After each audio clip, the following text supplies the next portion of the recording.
Hey, good afternoon, everyone. This is the regular council meeting for Tuesday, February 27th, 2024. It's 1 o'clock. Do we have any late items, corporate officer? Okay, no late items. All right, council, can I get an approval of our agenda, please? Councillor Van Elfen, Councillor Peak, all in favor? Okay, carried. And just to note, Councillor Betts is joining us by Zoom today. Okay, number 4, I just forgot to read one thing here. This meeting is being recorded live and is streaming on the District of Summerland YouTube channel at youtube.com/District of Summerland. All representations to council, written or verbal, will form part of the public record and will be available to the public for viewing electronically or as a written record. Okay, on to our consent agenda. Council, is there anything that you would like to remove? Councillor Peak? Yes, I believe we have a proposal from the Summerland Arts Council for a Christmas street banner program, and I'd like that under discussion. Okay, great. Corporate officer, that just goes down to the end of our agenda. So that will become 7.9? Or under agenda item 9. Oh, under item 9, right, okay. So that's a letter from the Arts Council. Okay. All right, can I get a motion to move our consent agenda? Councillor Van Elfen, Councillor Barkwell, all in favor? Great, thank you. Okay, moving on to delegations. 5.1. First, we have Michael Sandler and Todd Onsorge. I hope I said your name right. Yay. All right, if you'd like to come up, they are from the BC Emergency Health Services. And they have a presentation for us.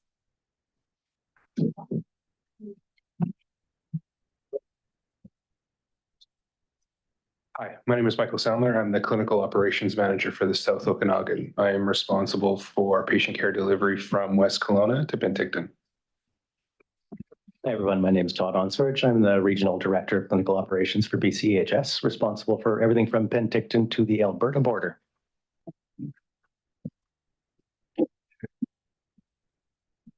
We were asked to come here today to give a brief overview of the services that the BC Ambulance Service provides to the community of Summerland. I have a few slides to share with council, and then we'll take questions at the end if that works. Thank you.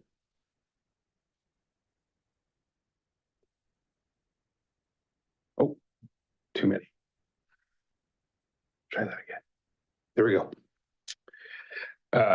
I won't read off the slides for you, obviously, but our primary priority is to provide patient care.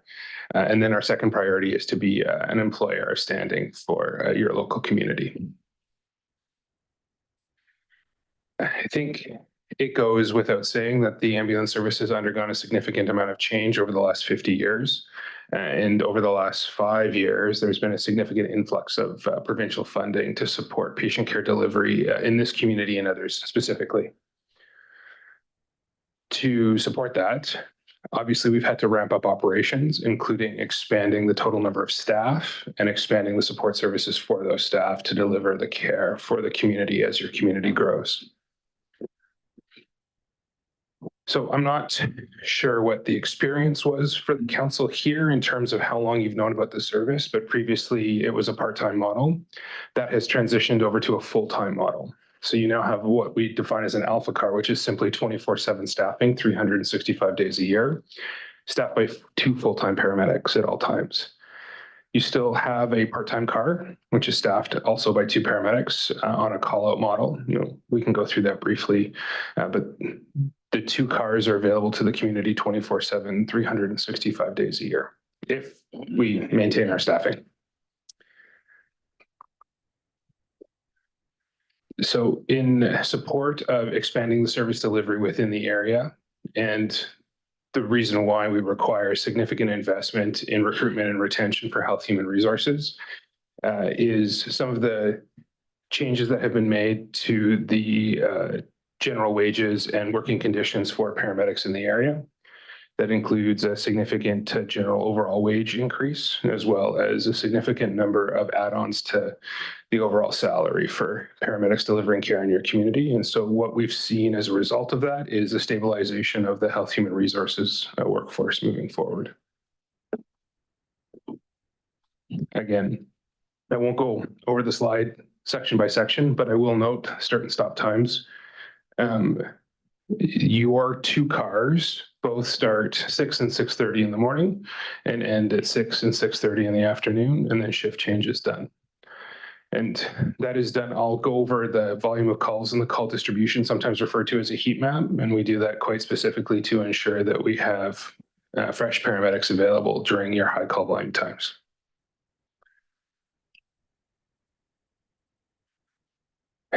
The two cars that you do have available to you are supported by a dedicated education team as well as a dedicated leadership team. Part of that leadership team is here today to present. And your education team includes a dedicated practice educator as well as a professional practice leader, which is responsible for enhancing the scope of practice, which will be coming to this community as it will be coming to the rest of the province over the next 6 to 8 months. This is a bit of a busy slide, but basically we have a matrix of acuity in our call volume. Purple and red are the most serious life-threatening cases. Orange is acute but not life-threatening. Yellow and other events require care but don't require urgent response. So you can see we've broken it down by month. Roughly about 115 calls a month between the two cars in the community itself. This doesn't include if you were asked to support Penticton or Peachland. It's just the community of Summerland. And then you will see here, this is the heat map that I was talking about. 10 o'clock in the morning is your busiest time period in terms of calls, with 6 o'clock in the afternoon, so 4 to 6 in the evening being the second busiest period. And we've also broken down the total number of calls for the year. So the community saw just over 1,400 calls last year, which is an increase year over year from the previous 3 years of roughly about 300 calls a year. So I think, as you know, or possibly you may not, but the ambulance service is responsible for a multitude of service deliverables, and we will take care of any medical problem that we are asked to attend to, from minor injuries all the way to serious and acute. And we have a provincial matrix that supports the delivery of care based on the acuity of the patient. So we have access to air ambulance, for example, or mass casualty units, or other units from other communities, depending on the size and severity of the incident that we're responding to. And of course, we work with our partner agencies, including the RCMP and local fire departments, depending on what is required for that patient at that time. I kept it under 5 minutes. Todd will answer all your questions. That was great. Thank you so much. Just before we continue on with your presentation, I just wanted to quickly welcome the grade 5 students from Unisys School. They're all sitting behind you there. And just in case anyone was wondering why we had a bunch of students here today. So welcome and thank you so much for coming. Okay, Council, do we have any questions for Michael or Todd today about ambulance service? Go ahead, Councillor Peak. Thank you very much, Deputy Mayor. Obviously, I was very pleased when it went to a full-time model where you get better wages and the coverage is there. It makes a big, big difference. And it was deserving for the people that trained. Previous to that, it was just awful. If I might ask, what would be your full staff complement at our particular station? You got it. Currently, full staffing complement is 4 full-time members, 2 full-time members, 2 part-time members, 24/7, but 4 paramedics at all times. Wonderful. I want to commend you on the work that's done in our community. It really makes a difference for the people that live here full time. I did have one question. Are most of your calls for seniors, or do they tend to be general in nature? And there's all kind of age brackets that are involved in the work that you respond to?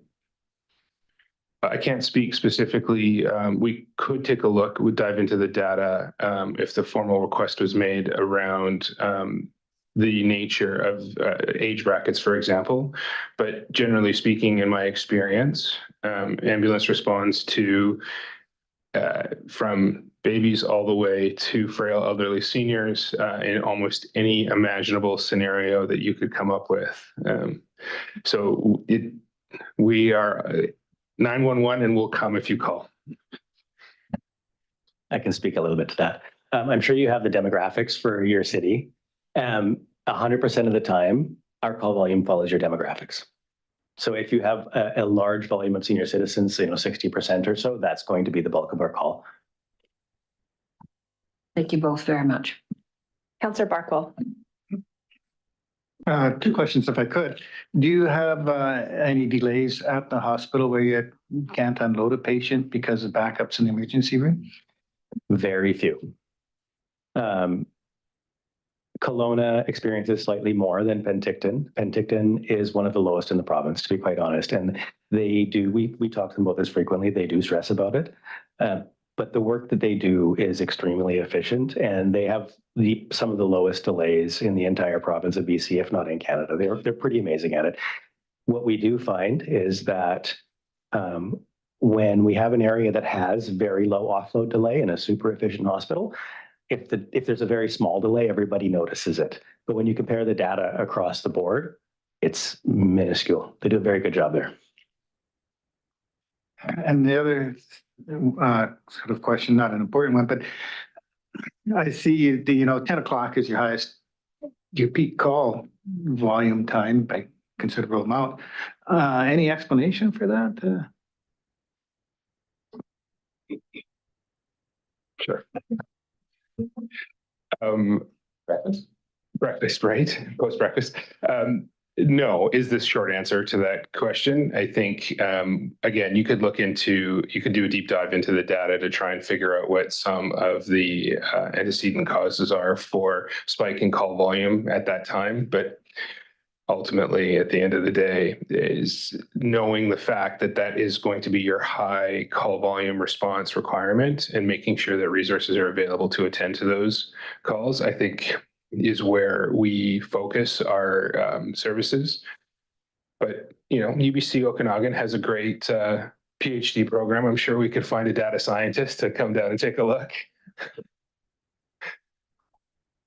I'm sure there's some explanation for it. So thank you so much for coming today. And on behalf of council and all the citizens of Summerland, we thank you very much for the service that you provide. I see you going by on the highway all the time, and I'm very grateful that we have that here. So thank you. Yeah, thanks a lot for coming today. Take care. Okay, our next delegation today is from Turning Points Collective Society. We have Ann Howard and Kelly Furr. You can come on up to the podium and just make sure that the mic's on.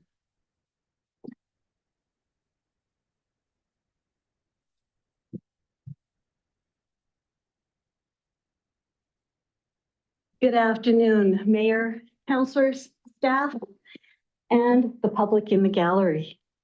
My name is Ann Howard.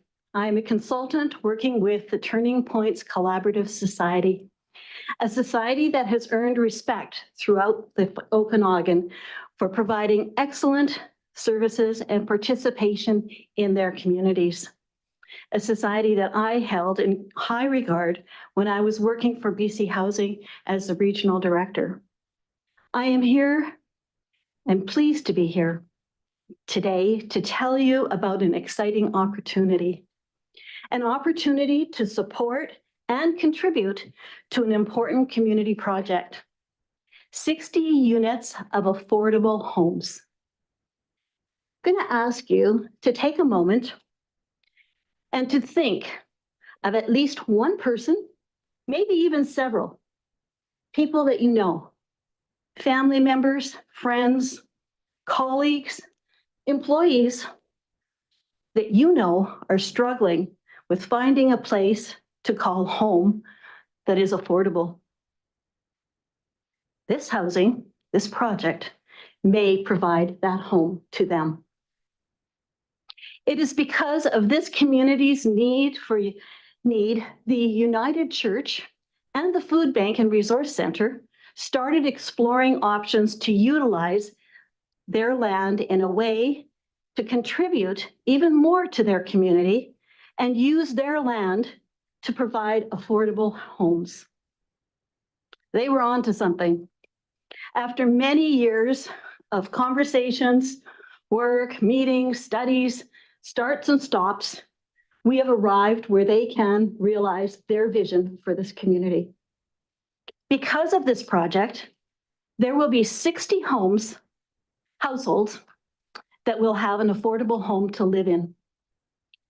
40 households that will be working in the community, and 20 households that are on disability or a fixed income, all of which will be contributing to community, working in the community, shopping in the community, accessing services, volunteering, attending and participating in community.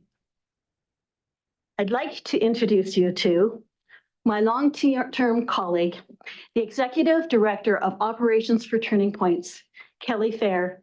He will be going through the slides and explaining the details of this project and requesting your support. Thank you, Anne. Your Worship, Council, thanks for having us today. Super excited to work with the municipality on this. Very excited to have some youth in council here. What we're going to be talking about today not only benefits the youth of your community, but also the seniors and families in general. So I'm going to flip through the slide here. So what we're talking about today is 60 units of affordable housing right across the street. Just briefly, a little bit about Turning Points Collaborative Society. I've been with the society for 16 years.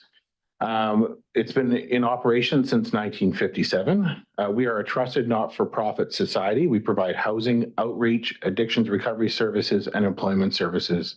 We have a proven track record of providing successful and affordable housing in the Okanagan. Affordable housing is the society's largest portfolio.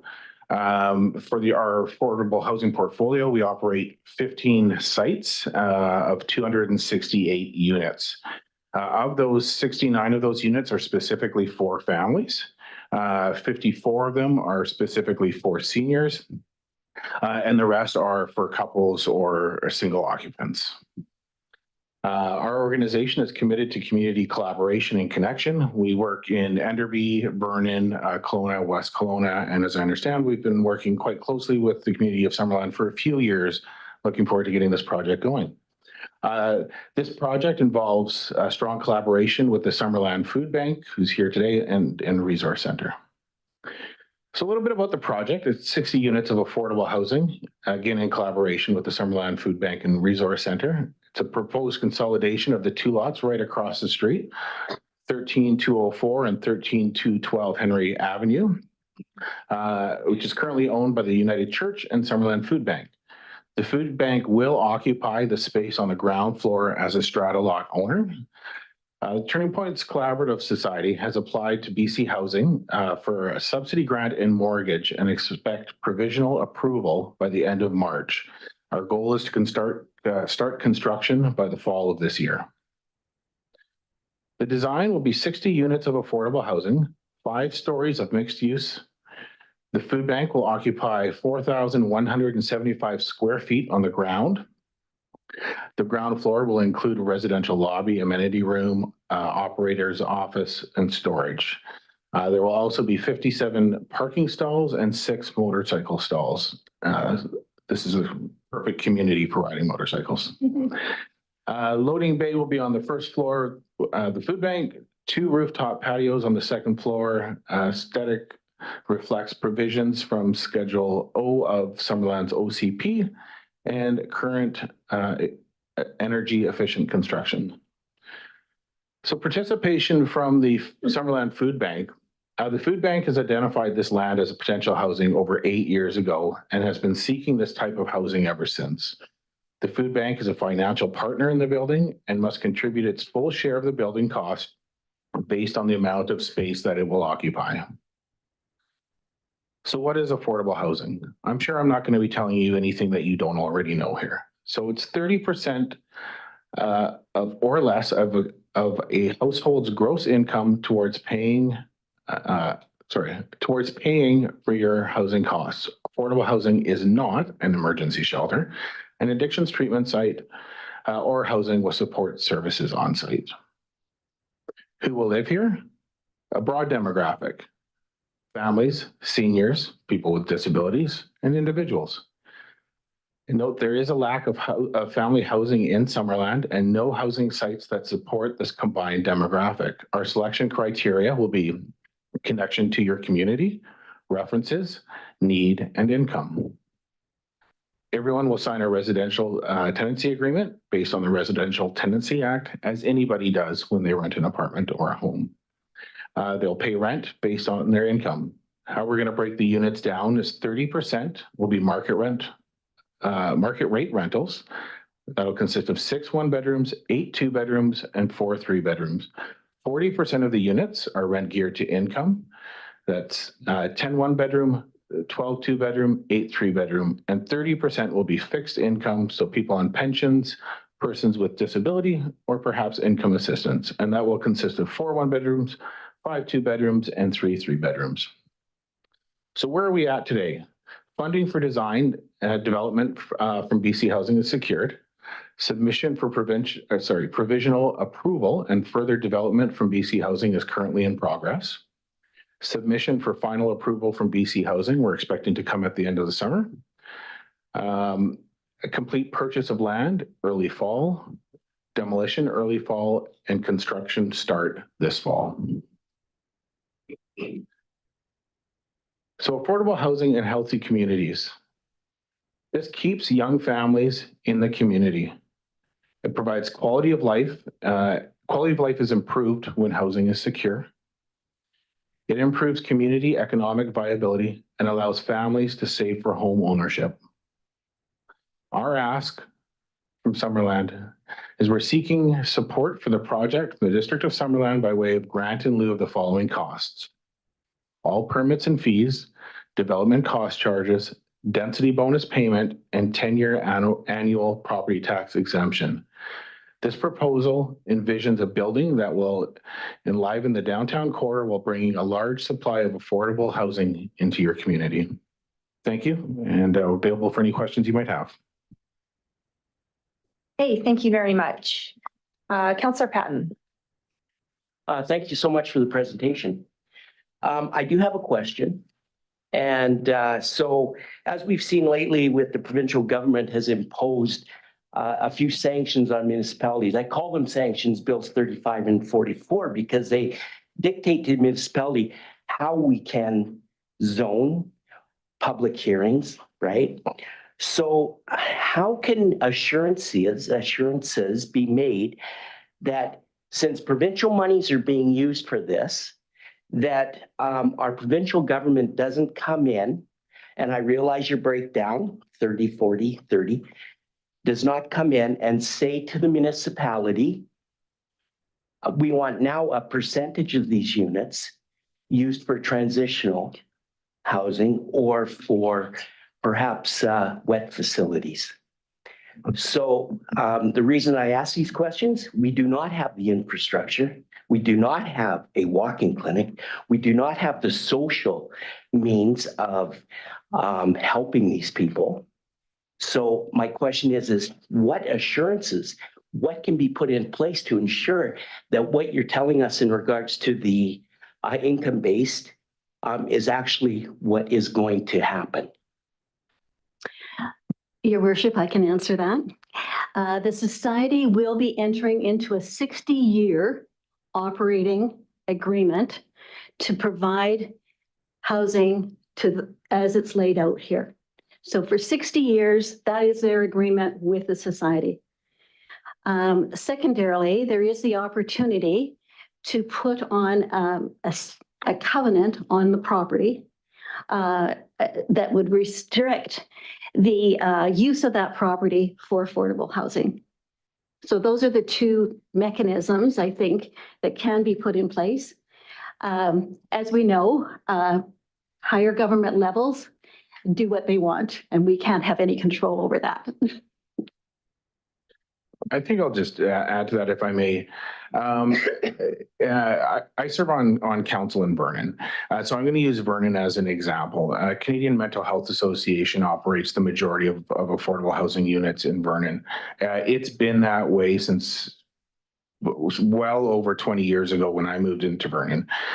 We've seen government changes, and affordable housing historically has stayed the same. Subsidies do go up for individuals over time, but we don't see historically the province interfering in affordable housing units.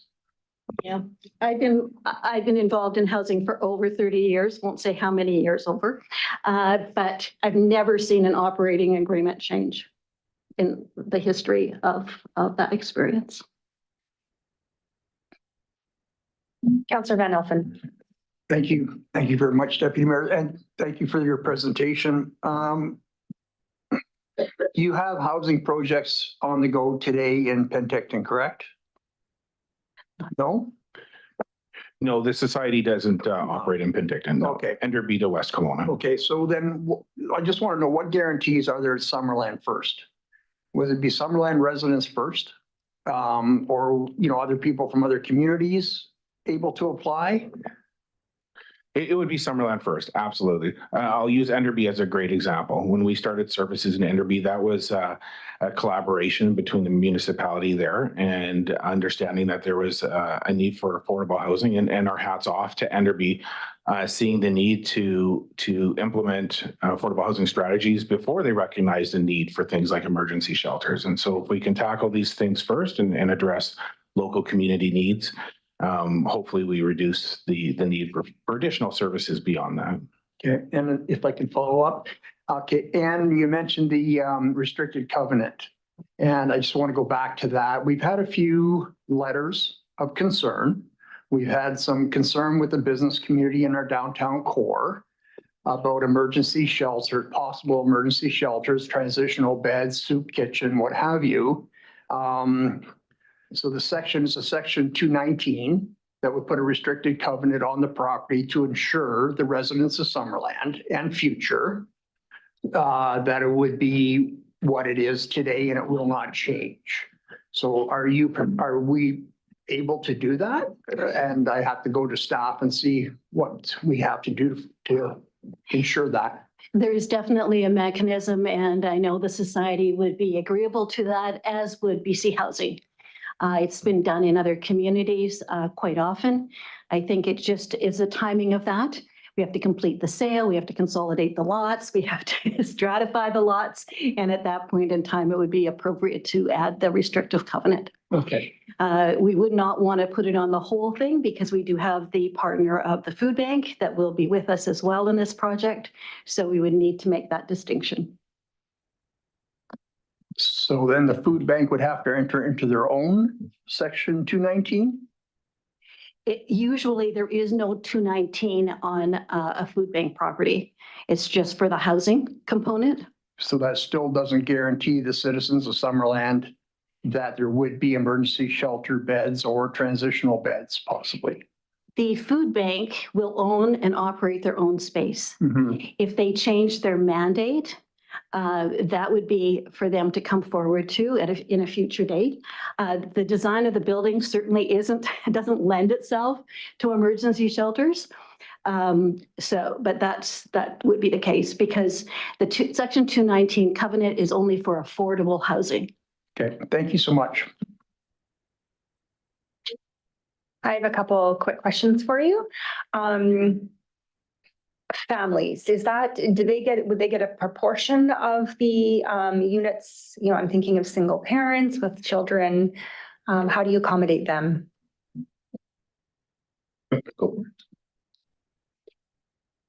The units are allocated on family size.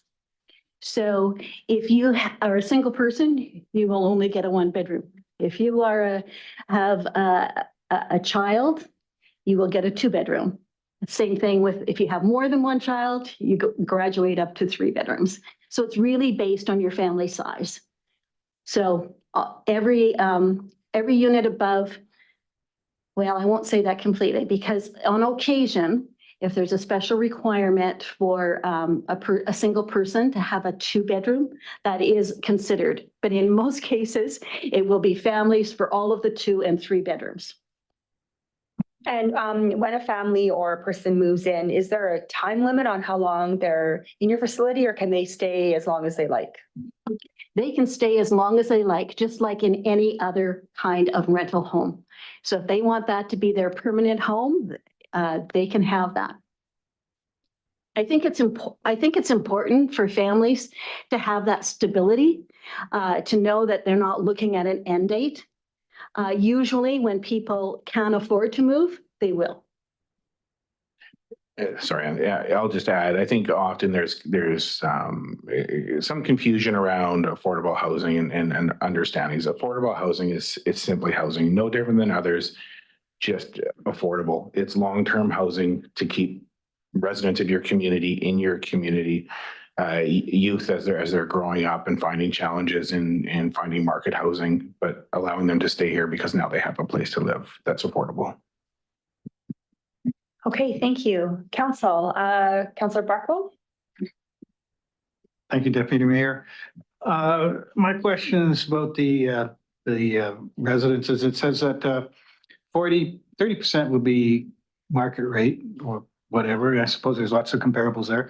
40% geared to income. We'll go back to that. 30% fixed income. Will the fixed income units be market rates then, or it doesn't say really?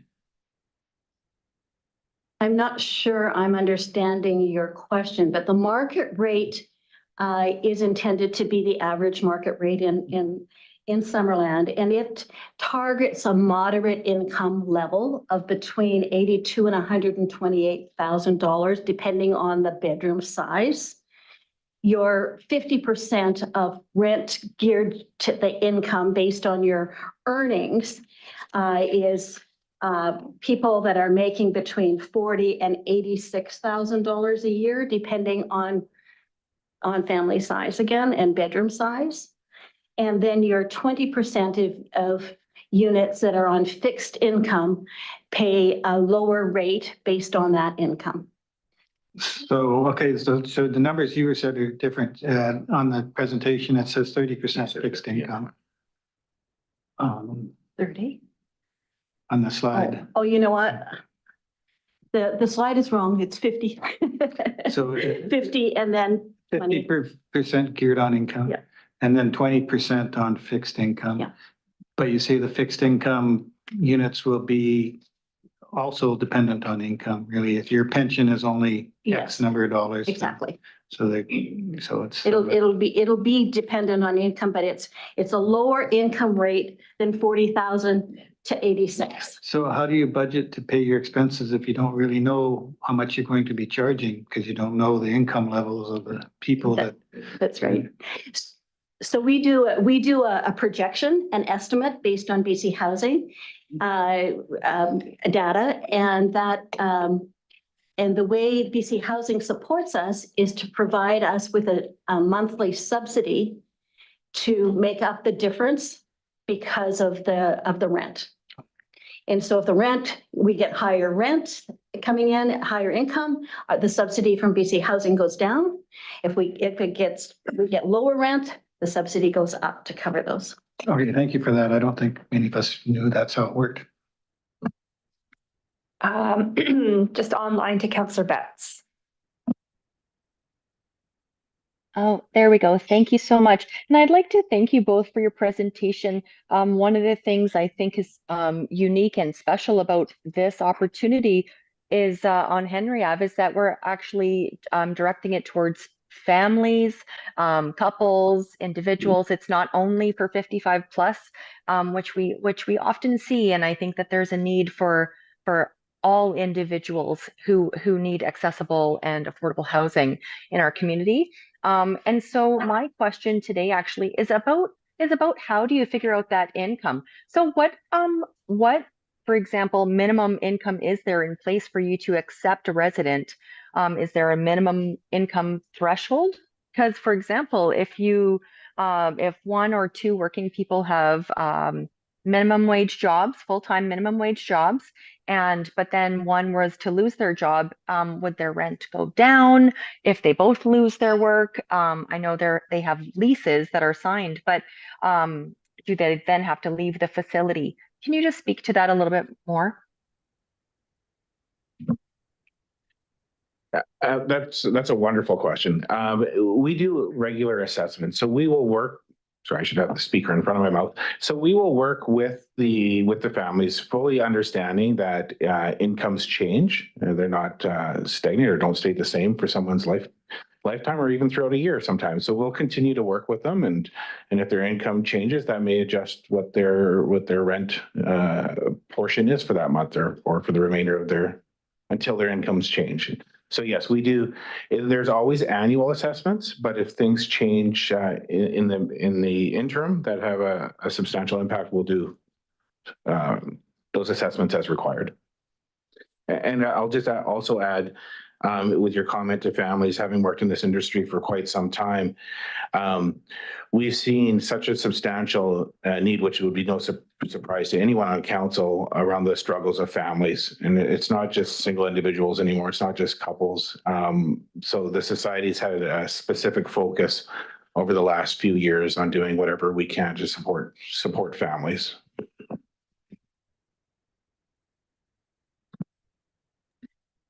Okay, council. May I follow up? Yeah, sure. Go ahead. Sorry, thank you. Thank you, Deputy Mayor. So just to follow up with that, I understand that originally you would select a certain amount of people would be slotted in for those units on the fixed incomes. But for, say, somebody who had an income that was under the $40,000 threshold, a family, would they still be able to access a suite? Definitely. The 40,000 income there, they would just fall into a different category. They would probably be in that lower, deeper need category. Thank you. Okay, council, any further questions for our delegation? Okay, seeing none, I think that's all we have for now. So thank you very much for your presentation.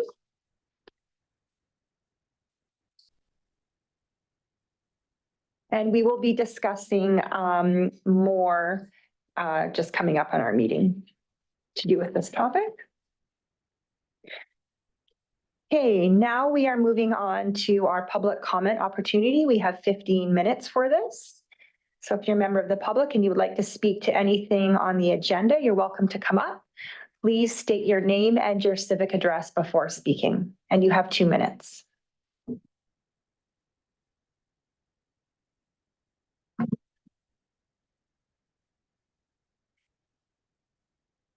Thank you.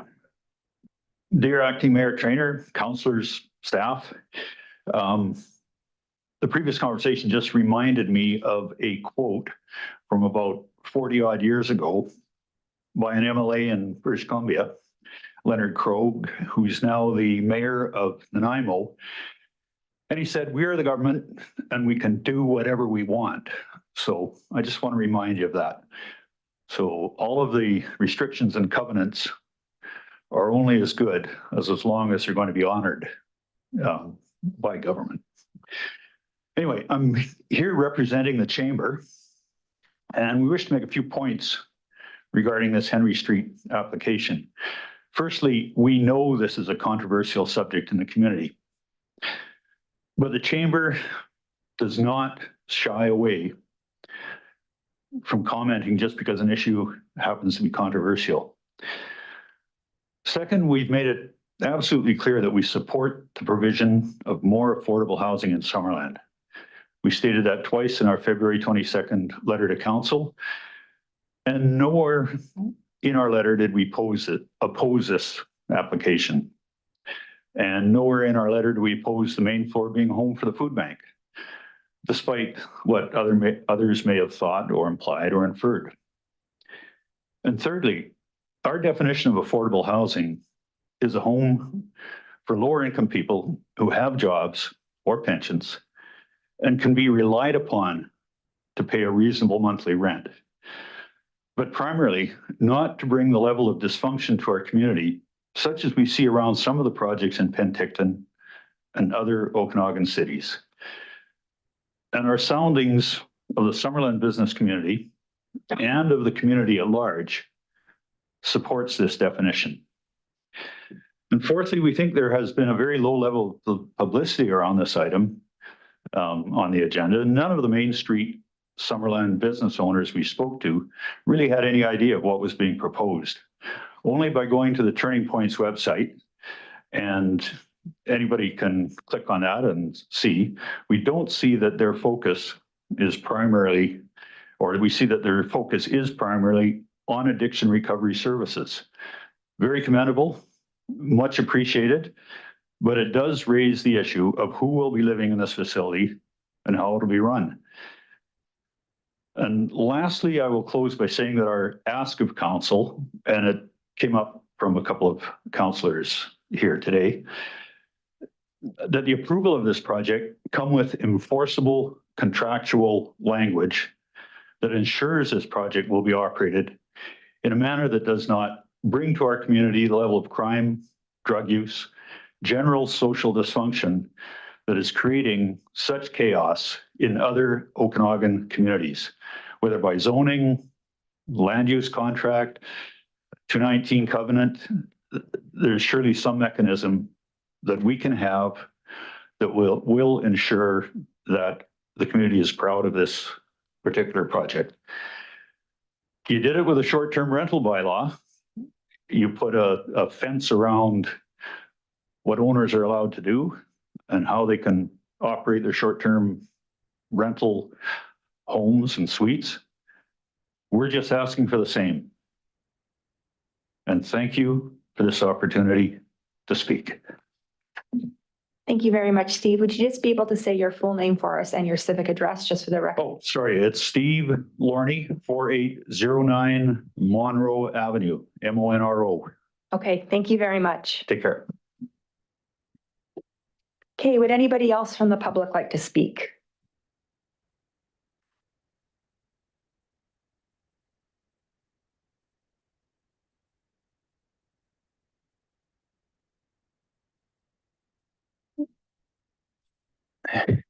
Good afternoon, Mayor and Council. Thank you for the opportunity this afternoon to come to speak to you about the proposal on the table.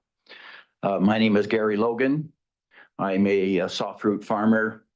We reside on Fosbury Road, and we're a significant producer for the community, in my opinion.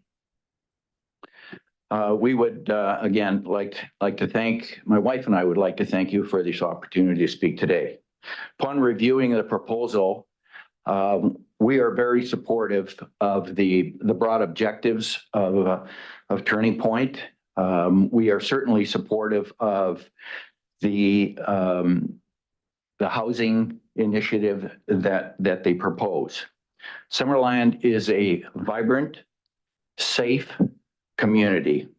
We want to maintain it as such. We are supportive of the food bank, and in fact, our farm has contributed significantly annually to the food bank. However, upon further review of the proposal and visiting the website, we have the following concerns, and those align with some of those concerns that Steve just expressed. From our perspective, we have inadequate policing, and despite what our emergency folks said earlier, we feel the emergency services could be improved. Physical limitations within our community. Our tax base has already risen substantially, and we anticipate that it will rise further. We are experiencing higher utility rates, and we fully expect that that will continue to rise. Establishment of a recovery facility in our community, in our opinion, will exacerbate problems that we see in other communities throughout British Columbia. In our opinion, The businesses along Main Street and the corridor will suffer if we initiate any kind of rehabilitative programs within the 4 Points proposal. Additionally, our potable water systems in Summerland need repair. Our sewage treatment plants need work. Our water delivery systems need further funding, and infrastructure is woefully underfunded. We suggest that these priorities be visited as well. We do not see Summerland being able to physically manage this project if some of these covenants that were expressed were unable to be followed through on. For these reasons, we cannot support any development of rehabilitative type programs into our community. Thank you very much. Okay, thank you very much for your comment. Would anybody else from the gallery like to speak? Yeah, come on up.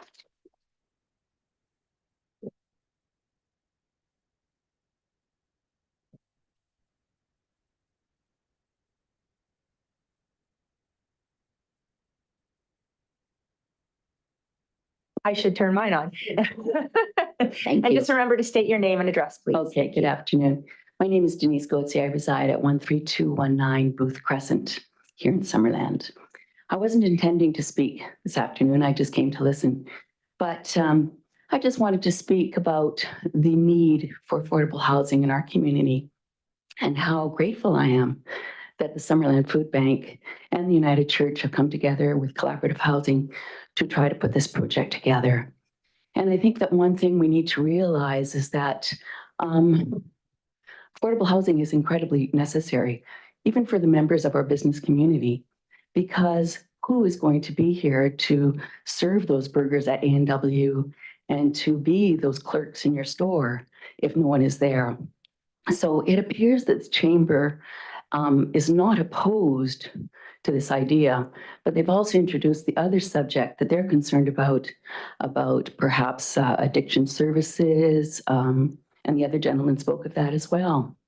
And the concern by these business people that our community not provide those kind of services. And in fact, the comments here are requesting a restriction so that those kind of services cannot be provided. From what I see to date, that's not on the table. That's not what's being asked for. But on the flip side, I wouldn't like to see the Summerland Resource Center be hand-tied and not be able to move forward for proposals of other possible needs of our community. And to say that we don't want to do these things because we don't want to attract people with addictions or people with problems, these problems are here already. And as we see in the news, as we see everywhere, that's on the increase. So what is wrong with our community being proactive and thinking about opportunities that we could do to help our community, help our people, as opposed to turning our backs to them? So I thank the people for coming forward today and making these presentations and putting their comments forward. But I'm also inviting everybody to keep an open mind and to realize that it's not only the wealthy and the business people that are members of our community. Our members of community often have addiction issues, have mental health issues, and what's wrong with providing services to them as well. Thank you. Thank you very much for your comment. Hey, anybody else? Yep, come on up.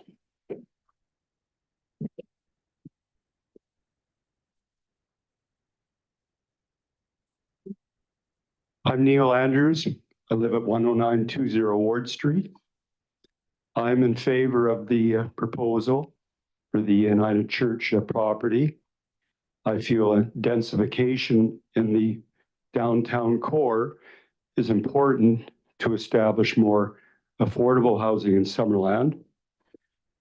I am not in favor of residential property developers building on single-family lots up to 4 dwelling units in well-established, quiet neighborhoods.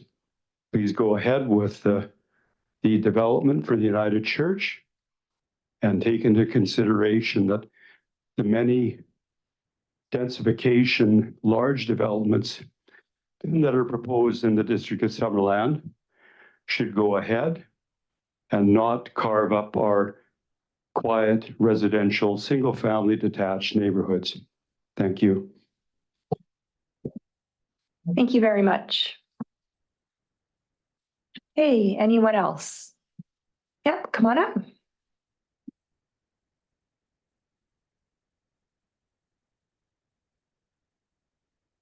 Thank you, Deputy Mayor. I wasn't going to speak today, but I will. I'm John Bob, 10106 Turner Street, and I'm one of the directors of the Summerland Food Bank Resource Center.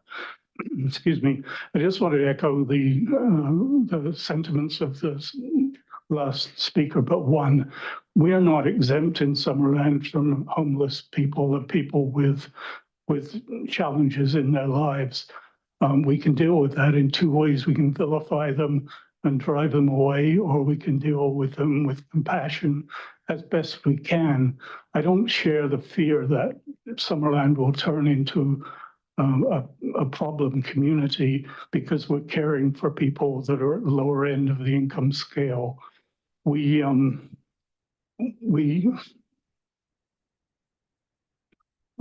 lost my train of thought, so I get too nervous at these times. We at the Summerland Food Bank and Resource Center, we try to treat people with compassion. We're able to give them food. We're able to allow them to cook that food. They're allowed to do their laundry. They're allowed to take a shower.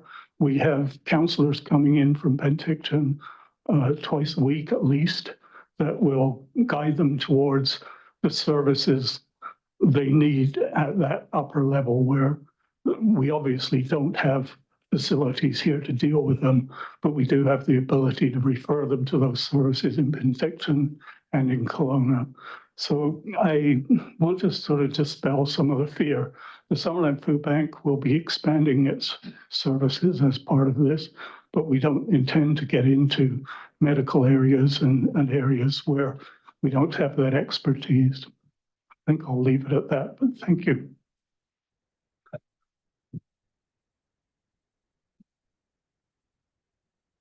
Hey, anyone else?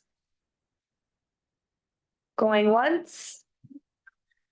Going twice? All right. I will close the public comment opportunity portion of our meeting, and we will move on to our business items. So our first item today, 7.1, is Turning Points Collaborative Society request for support. And I'll hand it over to Brad for this. Sorry? Oh, sorry. Councillor Pete, go ahead. Thank you very much, Deputy Mayor. At this point in the proceedings, I'm going to recuse myself from the room. I would like to state that I do not have pecuniary interest on this particular project, but I am a member of the United Church.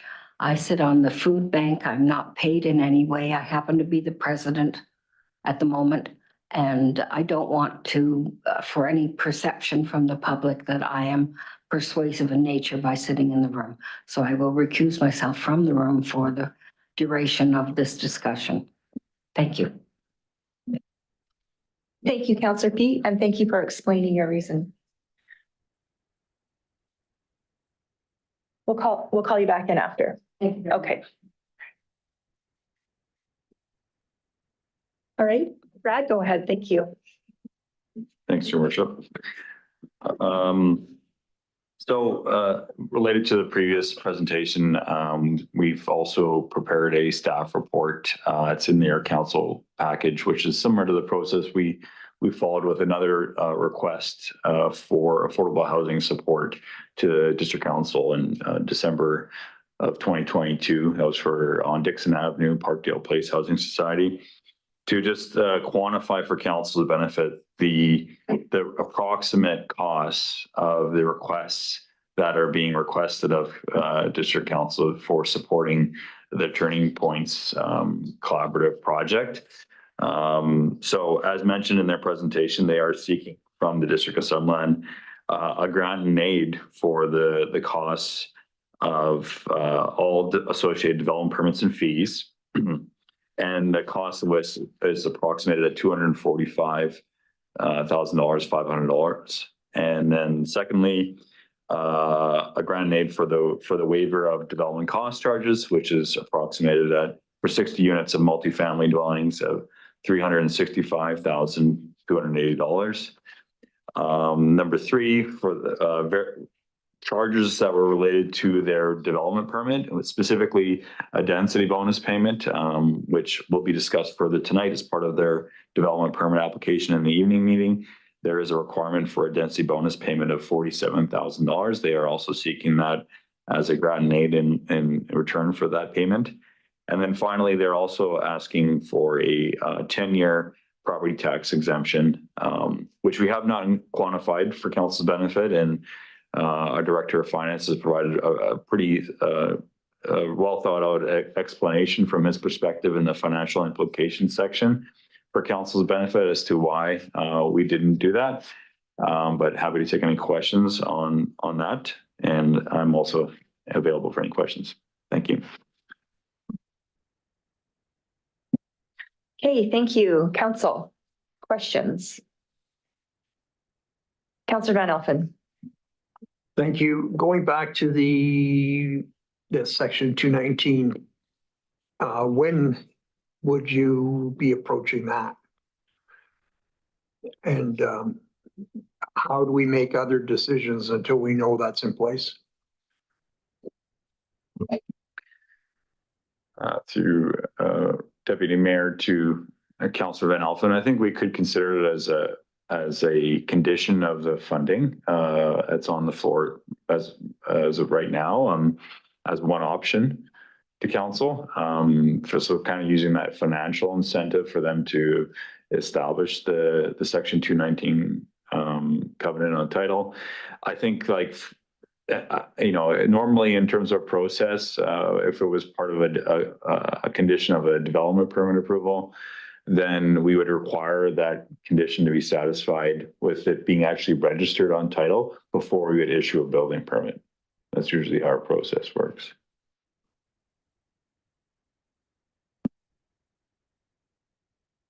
Any other questions? Councillor Patton. Thank you, Madam Chair. Brad, in your opinion, if we think back a couple of years ago to the city of Penticton, where at the time it was Housing Minister David Eby changed the zoning on a property on behalf of the province over the city of Penticton, and there was quite the outcry in regards to that.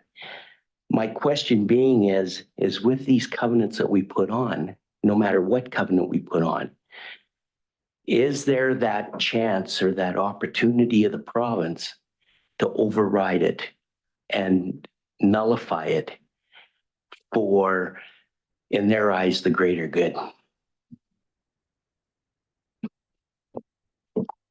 Through Deputy Mayor to Councillor Patton, that's a great question. I think that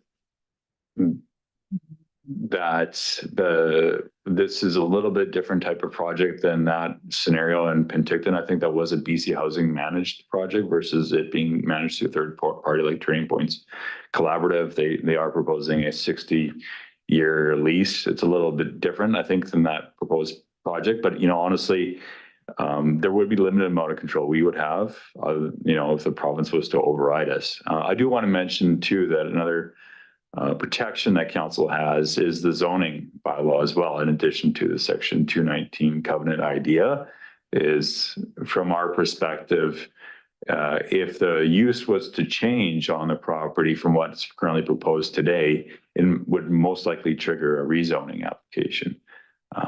Because you are allowed residential above the ground floor and you are allowed a commercial use on the main floor, but neither one of those allow for a shelter space or support services, which we have classified differently. Councillor Barkwell, did you have a question? And then I'll go to Councillor Betts. Thank you, Deputy Mayor. Following up on, I'm trying to remember the exact circumstances of what the situation Councillor Patton spoke of. Wasn't that they gave a temporary use permit for a sort of the use that didn't conform to zoning? And when that was up, the province said, we don't care what the zoning is, we're going to keep on using it that way. So it seems to me the province, but I guess properly this would come from a lawyer, can do whatever they want. as similar words. So, okay, that's one thought. This is the same proposal in essence, I suppose, that what we had for the old police station site. And I'm trying to remember what concessions as far as, DCC waivings, financial concessions that we made for that proposal. Do you remember? Does anybody remember? Yeah. The Deputy Mayor to Council Sparkle, that's correct. Yeah, it's the same. Well, it's a little bit different, but Turning Points Collaborative was involved with that previous proposal. I was here at the time, was early in my tenure with the District of Summerland, about 4 years ago now. Initially, that application was just seeking a rezoning application. There hadn't been discussion yet with council of potential supports to the project yet. I think that could have been something that what could have happened after the fact, if things didn't fall through with their land partner. And I think a lot of it was conditional on BC Housing approval in their initial application, and they weren't necessarily approved even. That happened after the rezoning, if council recalls. So, yeah, I think this project's much further along in terms of the collaboration that's been put in place with the number of partners involved, and also preliminary approval from BC Housing. It's much more like looking like it's going to proceed at this location if council does go forward with these requests. Councillor Betts. Thank you. And thank you. I wanted to thank Brad for bringing forward the issue about zoning, and not so much the issue, but the point about zoning and how when it's zoned for housing, affordable or otherwise, it would not be zoned for recovery or rehab or homeless shelter purposes, and that would need to come to council for any changes at that time. I think that's really important between having a covenant on title, beyond that 60-year operating agreement to ensure it's an affordable housing and in perpetuity, ideally, as well as an ability to ensure that it's housing and not other services being provided. I think it's really important for the public to know that that this is a housing project and not a wraparound service project for homeless people. Not that those services aren't needed, but just that's not a part of this discussion and my understanding of it. But my question in terms of the supports that are requested, the financial supports. So to me, I compare this to the potential Dixon property. So what would be a similar commitment that council made to that property for that affordable housing for 55 plus?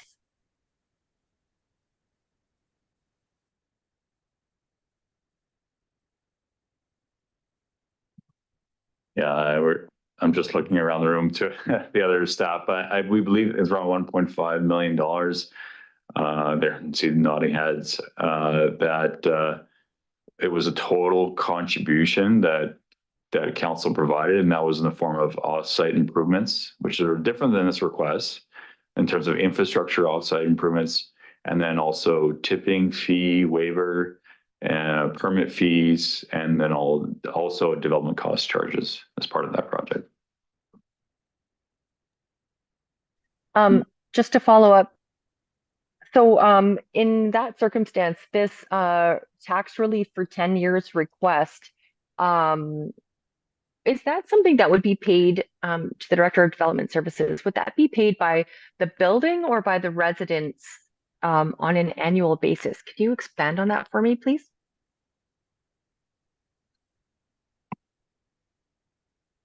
So through the Deputy Mayor, I'll try to take that one. It would all depend on how this project was structured. We have certain buildings within the district where, they're owned by the people that live in them. So they pay their own taxes. In this instance, it sounds like these are gonna be rental units. They're not gonna be owned. So they're gonna be owned by one organization, which means that one organization would end up paying the full tax bill on that property, whatever it was. Now a permissive tax exemption would just reduce what that payment would be. Does that answer your question?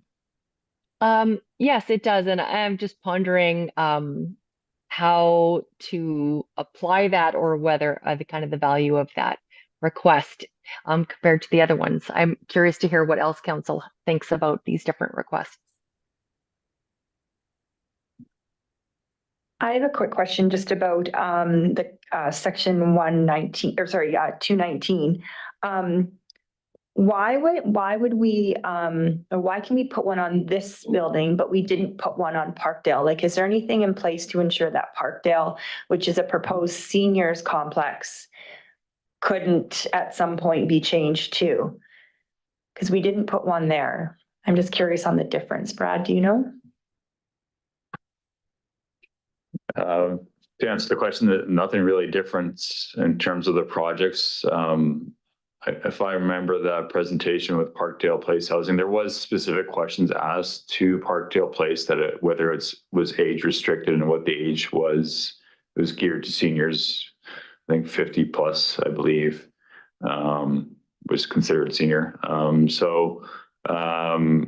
There was not much provided or required by council at the time. Again, it would be similar to my previous comment with regards to this project, and that would most likely trigger a rezoning for that project as well. Councillor Barkwell.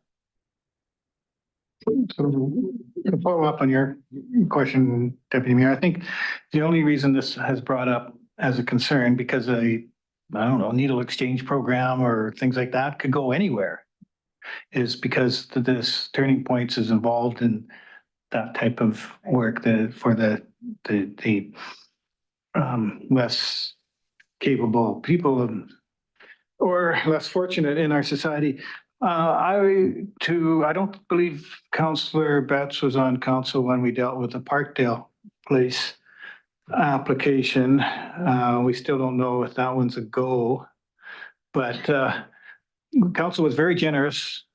My personal view on applications like this is that I don't think it's the role of the people, the taxpayers of Summerland, to be, we should be providing arenas and roads and pools and not subsidized housing. That's a provincial responsibility. So my threshold on contributions is much lower, I think, than the rest of the council. I was the only one who voted against the Parkdale Housing Society amount, not because I didn't think we should contribute something, but I thought we came out giving them more than they even asked for. And I suspected that the amounts, what do they really need? What is appropriate? Everybody has their own threshold here. What they would make the taxpayers, the property taxpayers of Summerland, contribute towards other people being able to live in our community. And so definitely I would not be supportive of a unknown amount in the terms of a property tax exemption. If that's the decision we have to make here today, put a dollar value on the amount of our subsidy. And I would like to hear a discussion on the other amounts. To your point, it is tough because one of the number one issues that we hear from voters all the time is affordable housing, and what are we going to do about it? So we have to balance that with the reality of paying for it and how to do that, but also providing it. So that's just a side note. Now I forgot my main point, but that's okay. All right. Does anybody else? Councillor Patton, go ahead. Thank you, Madam Chair. I'm in agreement with Councillor Barkwell. A tax relief is something that we have never entered. We have not entered into any tax relief for anything within the district. And I do agree with the report that came out that this is a slippery slope. we do tax relief for this, we're going to be looking at tax relief. We'll be dealing with it on a meeting basis. Every time a project came forward, we'd be looking at tax relief. So I would not support tax relief.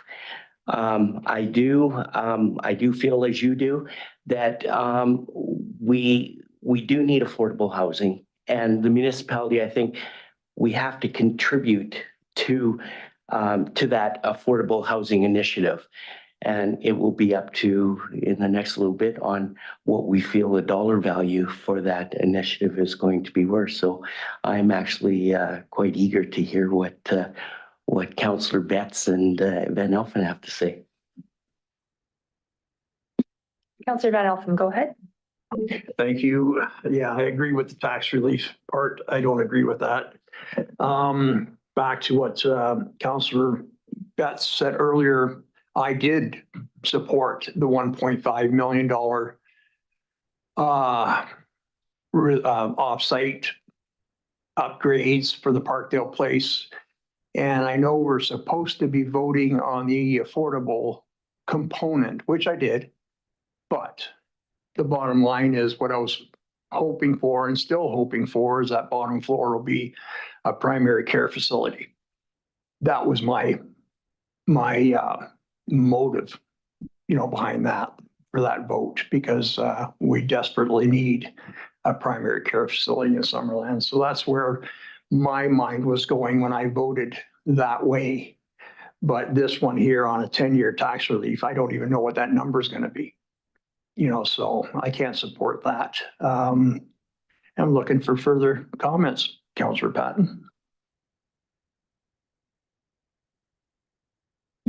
Councillor Betts, go ahead. Thank you. And thank you for the discussion. I think I'm certainly hearing the uncertainty around the tax relief. And I mean, I can agree with my fellow councillors on that one.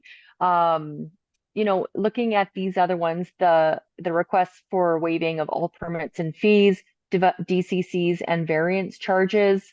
I mean, to me, I can get behind those. I think something that's really important that stood out to me from our last discussion about similar help to the other project was Mayor Holmes saying that we need to get our skin in the game because affordable housing is the number one concern that we keep hearing about in municipal elections, provincial elections, and now federal elections. People are very concerned about this issue, and it might not, like Mr. Barkwell said, or Councillor Barkwell, it might not be the responsibility of municipalities, but if we want to keep people in our municipality employed in our businesses and bringing their kids to our schools, then it's part of council to have the option to support these opportunities.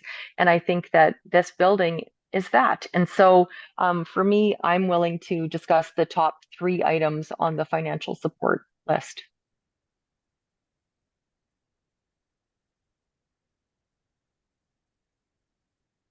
Okay, thank you for your comment. I feel the same way. I would be in support of discussing the top 3. I guess my question would be possibly to Dave. How do we pay for these things? I mean, in a way, they're kind of, I guess, forfeiting the money. But is that kind of how we accommodate these things? Deputy Mayor, yeah, primarily what would end up happening is internally we would make some journal entries. We'd still have to record the revenue per se, like the development permit fee revenue as a revenue source from an accounting perspective. And we would then offset it with a grant in aid in terms of this project. The net effect to the district, though, would be 0 cash flow coming in. Okay, that's what I thought. Any further comments? Councillor Barkwell. Okay, so if we're going to, there seems to be a consensus about the PTE. So let's talk about the other 3, and I'll talk about the smallest and easy. The first one, or the smallest one first, and that's to me really easy, almost a no-brainer. We're supporting increased density. So actually charging some $47,000 in order to have increased density, in my mind, I don't have any problem waiving that. Because that's the sort of thing that we should support, not charge for. So.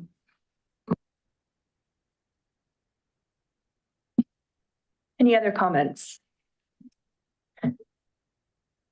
Another reason that I would look to support this as well is because 60 units is quite a bit. Like that will make a real difference in our community, especially for families who've been trying to get a place and live here. While it is a good chunk of money, I think that the benefits of bringing people to or providing people in our community with a place to live is huge. 60 is quite a number that we've been really waiting for a long time. But that does not get to the answer of how much we want to support. So we do need to figure out, an exact amount here. So start thinking about that, Councillor Barkle. So another point here on the development, going to the next item, development cost charges. We know that our development cost charges are out of date. We have a number for what it should be for the water, which is at least double.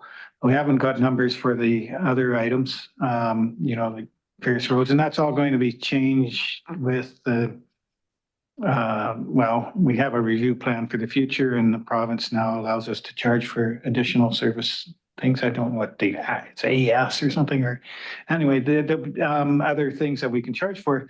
So when it says that we're waiving $365,280, we are in fact waiving far more, or the people of Summerland, the current taxpayers, are actually going to be picking up far more than that in expenses that the development cost charges don't currently cover, because they are not sufficient to pay for the they're supposed to be paying for. And I'm correct, maybe get some confirmation from that from Mr. Delbert. Through the deputy mayor to Council Barkle, for sure. Like, I think we all recognize that we need to do a review of our DCC bylaw, that we're out of date. Keep in mind, every developer though is subject to the same rate right now until we make that change to the bylaw. I do want to say, I may point out, it hasn't really been discussed in this report that there is a substantial offsite improvement component to this project that isn't being requested for, like it was with the Parkdale Place Housing Society. That is going to be a requirement still for the district for them to redevelop on this property. CAO? Yeah, thank you, Deputy Mayor. Just a couple of comments. One, in terms of this conversation regarding potential contribution, I think council has been quite public about their priorities on this, with the posted council priorities saying affordability through providing free transit, as well as supporting new affordable housing opportunities through work with partners, and providing targeted assistance where community needs are being met. So I think today's conversation is very timely, in line with council's priorities. But the second thing I was just going to say is, further to what Councillor Barkle mentioned about, got me thinking about there could actually be some movements here. These are estimates. What council did with the Dixon property, you might recall, is you just picked a ceiling, and that allowed some flexibility between categories if that's something council wants to explore as well. Councillor Barkle. So I'll put a number on the table. $547,000 in fees and charges to be waived. Is that good enough? Too high? Let's see. I did a rough estimate. When you add them, it's 610. So you're suggesting 547? Yeah, 500. 500 for the first top two, and that's the 47,000 for to be waived. Okay. Councillor Patton. I will follow Barkwell, or Councillor Barkwell. Any other comments? Councillor Van Elfen, Councillor Betts. Go ahead, Councillor Betts, please. Thank you. I can get behind that number. Sure. Yeah, I can support that. Okay, so do we want to get a formal motion then was from Councillor Barkwell? I move, let me find the, I move that the following general supports be provided to the Turning Points Collaborative Affordable Housing Project at 13204 and 13214 Henry Avenue, that staff collaborate in the timely processing of any applications necessary to facilitate that development, as they would for all developments. And further, that additional supports be provided to the Turning Points Affordable Housing Project, it says it twice, I don't know, as for a maximum of $547,000. That work with their corporate officer? Oh, thank you. And do we have a seconder? Councillor Patton. Okay, so we have the motion up on the screen there. Go ahead, Councillor Van Elfen. Okay, I support your motion, but my concern is where do we insert the section 219? Is that part of the motion? I think it's a little tidier if we do a separate motion. Also, it could be done in the next meeting when we talk about variances. I'll ask our corporate officer, would that be the best way to do that?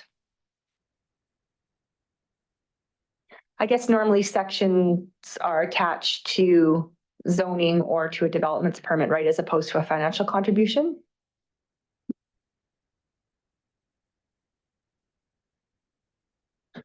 I think from a staff perspective, Deputy Mayor, we have the highest level of comfort for discussion of a 219 in relation to the agenda item right now. So even if council wanted to go that way, subject to the successful negotiation of a 219 covenant or something, we could add some wording on that. I would probably look to Brad to give us some wording on that. I guess we just need to know whether we should add it to this or we should do a separate motion. I think from our perspective, could be either way. Okay. As long as it happens in this part of the meeting. Okay. Not tonight. Yeah. Okay. Councillor Barkwell, do you want to could we do a friendly amendment on? Well, I'd like to hear from Kendra because she has some contribution. Deputy Mayor, I would recommend we do a formal amendment if we were going to amend the wording of the motion. It just makes it better for the minutes. I just need a second to figure out where we would put it in and then for a council member to make that. Okay, so while Kendra formulates that, so we need an amendment then, correct? Yep. Give me 1 second. Okay, all right. Go ahead, Councilor Barkwell. Has anybody seconded my motion? Because we can't amend it to it's saying, okay. Councillor Patton, go ahead. Thank you, Madam Chair.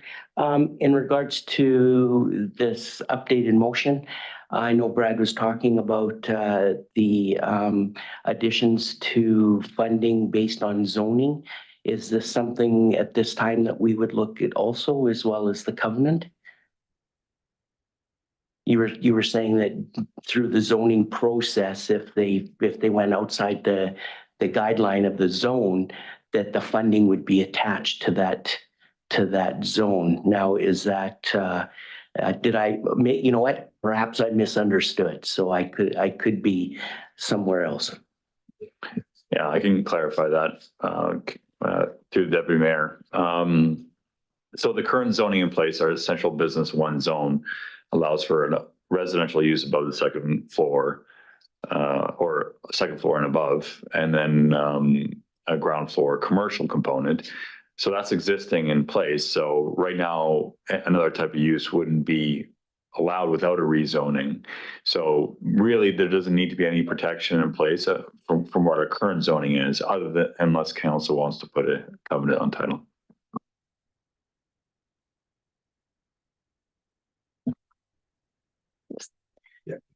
Yep. Oh, go ahead, Counselor Betts, please. Thank you. So, to further with that, would the covenant on title be a 219 to ensure that the property remains affordable housing in perpetuity?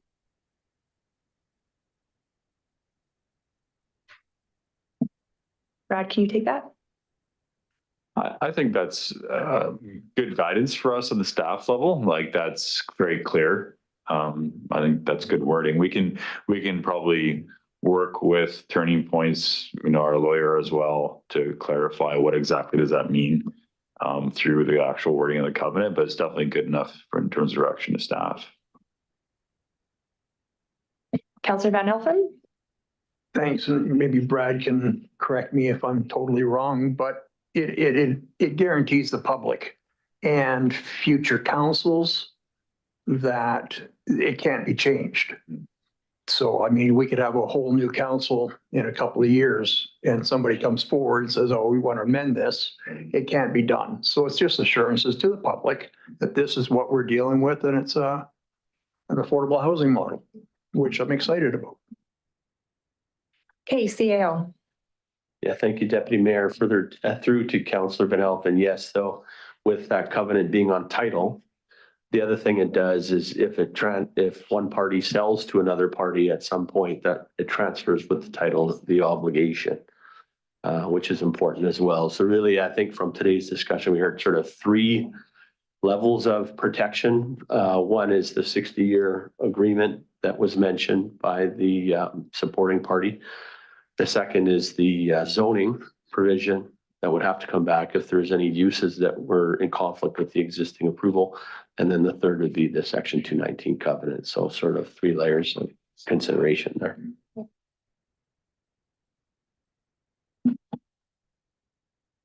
Okay, so we're just waiting on wording for our.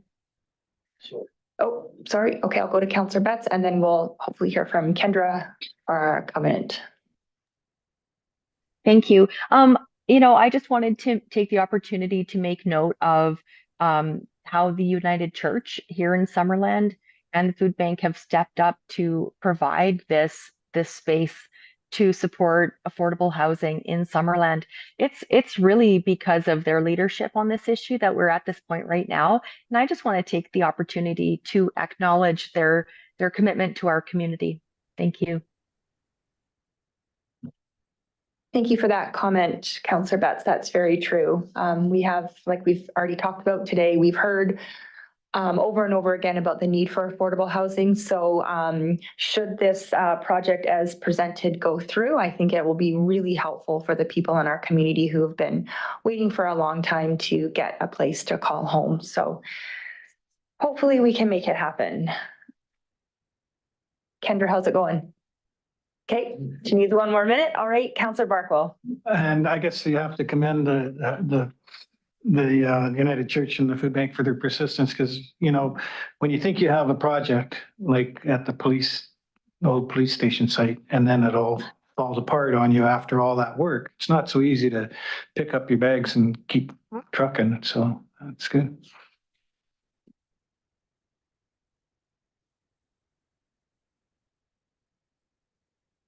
I think we're almost ready.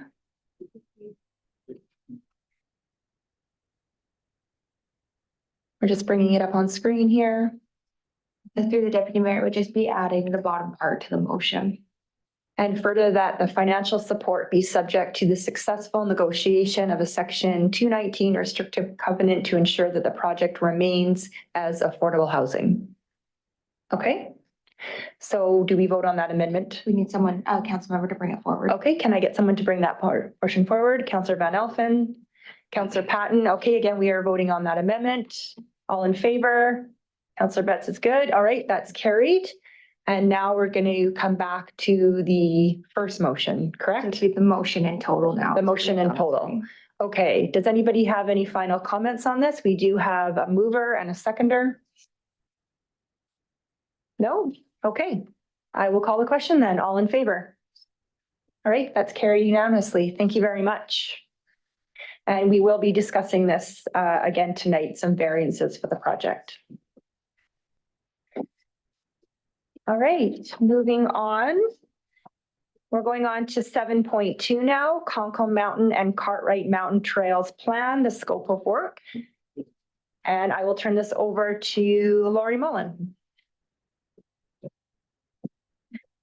Thank you, Deputy Mayor. Good afternoon, Council.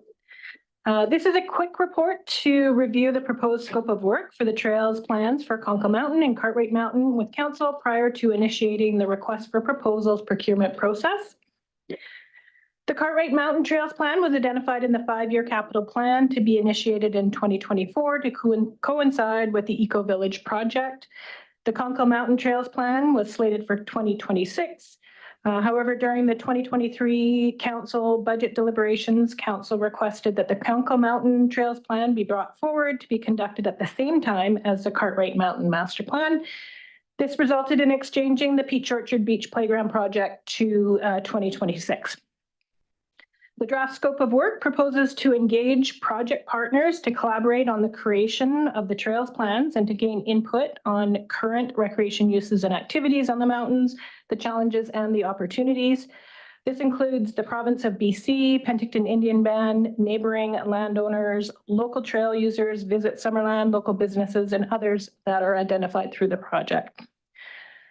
Complete an environmental scan of both mountains and trail networks, including a review of existing reports to assess environmental values and to inform the plans, and to provide environmental management plans, which includes addressing invasive plants. Develop a detailed inventory and mapping of all existing trail networks and identify property ownership. Develop recommendations on proposed future trail uses. This includes proposing multi-use versus dedicated uses and reviewing motorized use, including e-bikes. Complete an independent audit of all trails to determine trail classifications for level of difficulty. Develop a trails redevelopment plan which balances recreation uses and environmental protection, which includes establishing preferred trail networks, decommissioning some trails, as well as identifying potential new trail routes. Identify recommended investments and infrastructure to support the current and future trail users, which may include trailhead amenities and confirming trailhead locations, staging areas, parking, trail signage, trail building or improvements, furniture and features. Create a signage and wayfinding plan for all trail networks and trailheads. Develop a volunteer program framework and or partnerships which encourage long-term responsible maintenance and stewardship of the trail networks, as well as managing erosion, environmental degradation, and invasive species. Outline options and considerations regarding partnership models with the landowners for authorization for trail maintenance, upgrades, new amenities, signage, etc. on non-district owned lands. And create a proposed implementation plan and costing for over the next 15 years. So staff are seeking council approval for this draft scope of work and request any suggested edits to the proposed work be identified at this time. Thank you. Okay, thank you, Lori. Councillor Barkle. Just one thought, if I could. So Cartwright, a lot of the area is private land, right? So when the Cartwright development was approved, it was before my time on council, but I think part of the approval was that they dedicate the old Flume Trail into a proper trail. That was outside the development, and no houses could be built there because that was going to remain a trail for the public. And so I think the same things could be kept in mind, even though the trails on Cartwright are on private land. If they were to ever develop it, then those are the areas that we would probably want to see held as trails when and if it ever gets developed. Like, keep that sort of opportunity in mind that we can sort of require and request trails as part of the development scheme.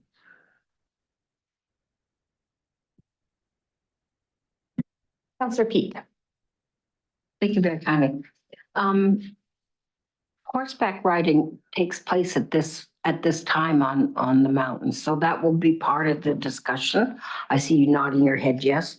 And when I look at environment management, that's features as well as plants. So they'll look at opportunities for features that might be important to look after, and I don't know what they might be because I don't know. Through to Councillor Peak. Yeah, plants, wildlife, any environmental impacts through erosion, all aspects of assessing the environmental values of the mountains and considerations for any future use. Okay, and if I may, when it speaks about developing a volunteer program framework, is that typical of something that might be considered in doing this kind of trail development? Through the Deputy Mayor to Councillor Peak. Other communities have examples where volunteer organizations take a important role in maintaining the mountains. We already have a very active group of trail users that are up there, and they care about the mountain and they want to protect it and have safe routes for people. They're up there brushing when required, and this would just become maybe formalizing it a little bit more than what's currently happening up there. And also potentially having some arrangements with the province. So in other communities, in provincial lands, there's an opportunity to have a Section 57 or potentially tenure, which could come into play as some of the options that we could consider for the provincial lands. Well, thank you. And I think it's a wonderful opportunity. I think it's great. If I may, one more. I know that the Trail of the Okanagan Society, many years back, so I'm going back probably 8 years, had a lot of discussions around signage and whether there was consistency of signage throughout the Thompson Okanagan area. I know that Mark Wood from the RDOS was involved in those discussions, so I would hope there would be some of that would come forward, but obviously these people are keen and will want to be involved with this. So I'm hoping we can take advantage of their previous discussions as well. And some of the signage they looked at was, I mean, innovative. They're good because they're recognized in more than one place in the world. So that sort of helps when you get international visitors.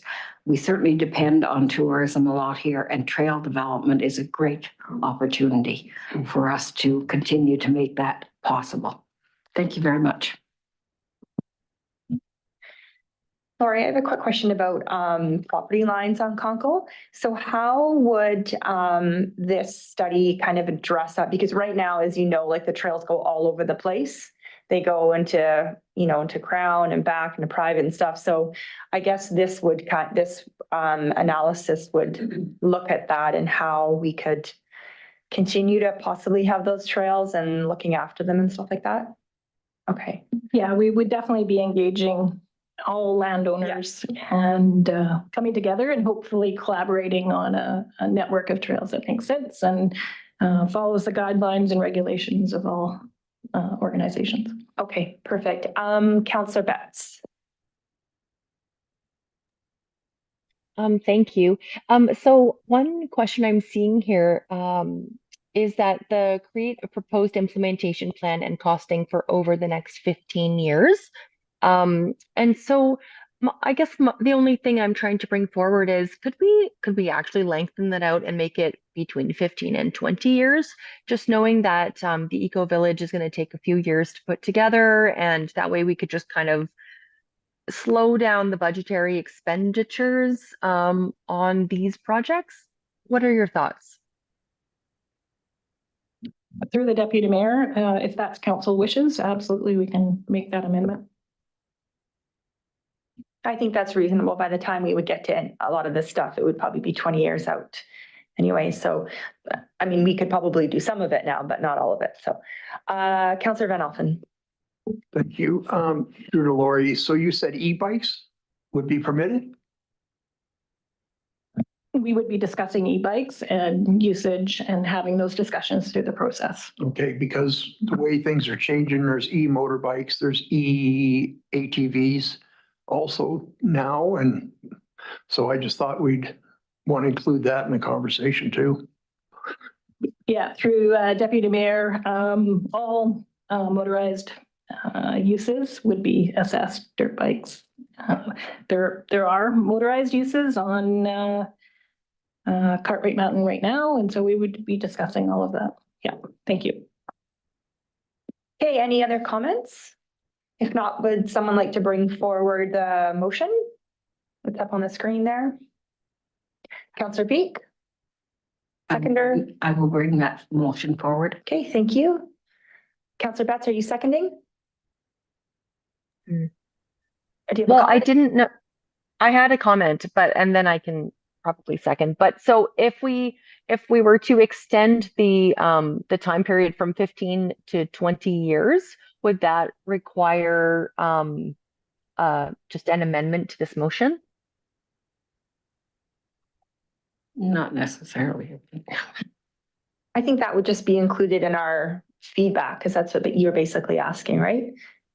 Yes, I just wasn't sure if it needed to be formally in there. No, we're good. Steve, okay to second? Then I can second. Okay, great, thank you. Any further comments? I think this is a really good project because Conkle Mountain and Cartwright are being used more and more every year, and we have more and more different uses. And so people are, competing for trail use. So I think that Conkle's kind of been like the Wild West for a long time, which has been great, but it is showing its wear and tear on the trail. So I hope that this will help kind of provide a guide for us going forward so that we can protect those places, but then also allow all of the current users and users to continue enjoying the parks. So, all right, I'll call the question. All in favor? That's carried unanimously. Great, thank you. We will take a 10-minute break now, so we'll come back at 2:51.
This time we're really ready.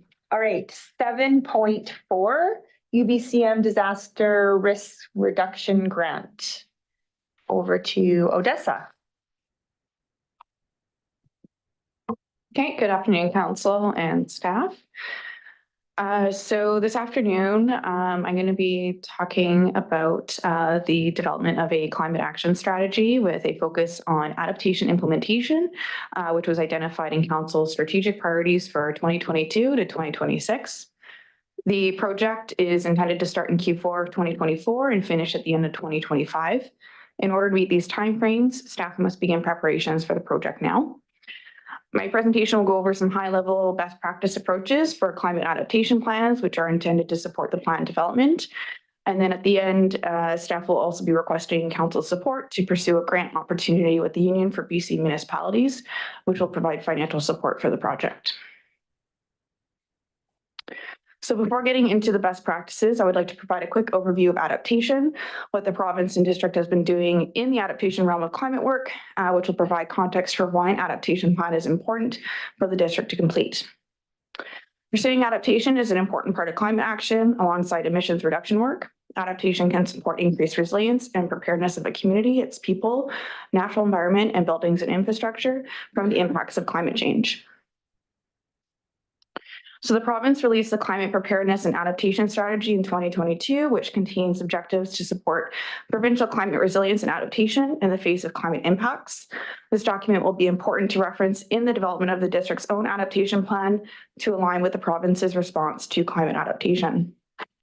The implementation of the local government climate action program from the province provides financial support for BC Climate Action Charter signatories, which includes the District of Summerland, to pursue community and corporate adaptation and emissions reduction work.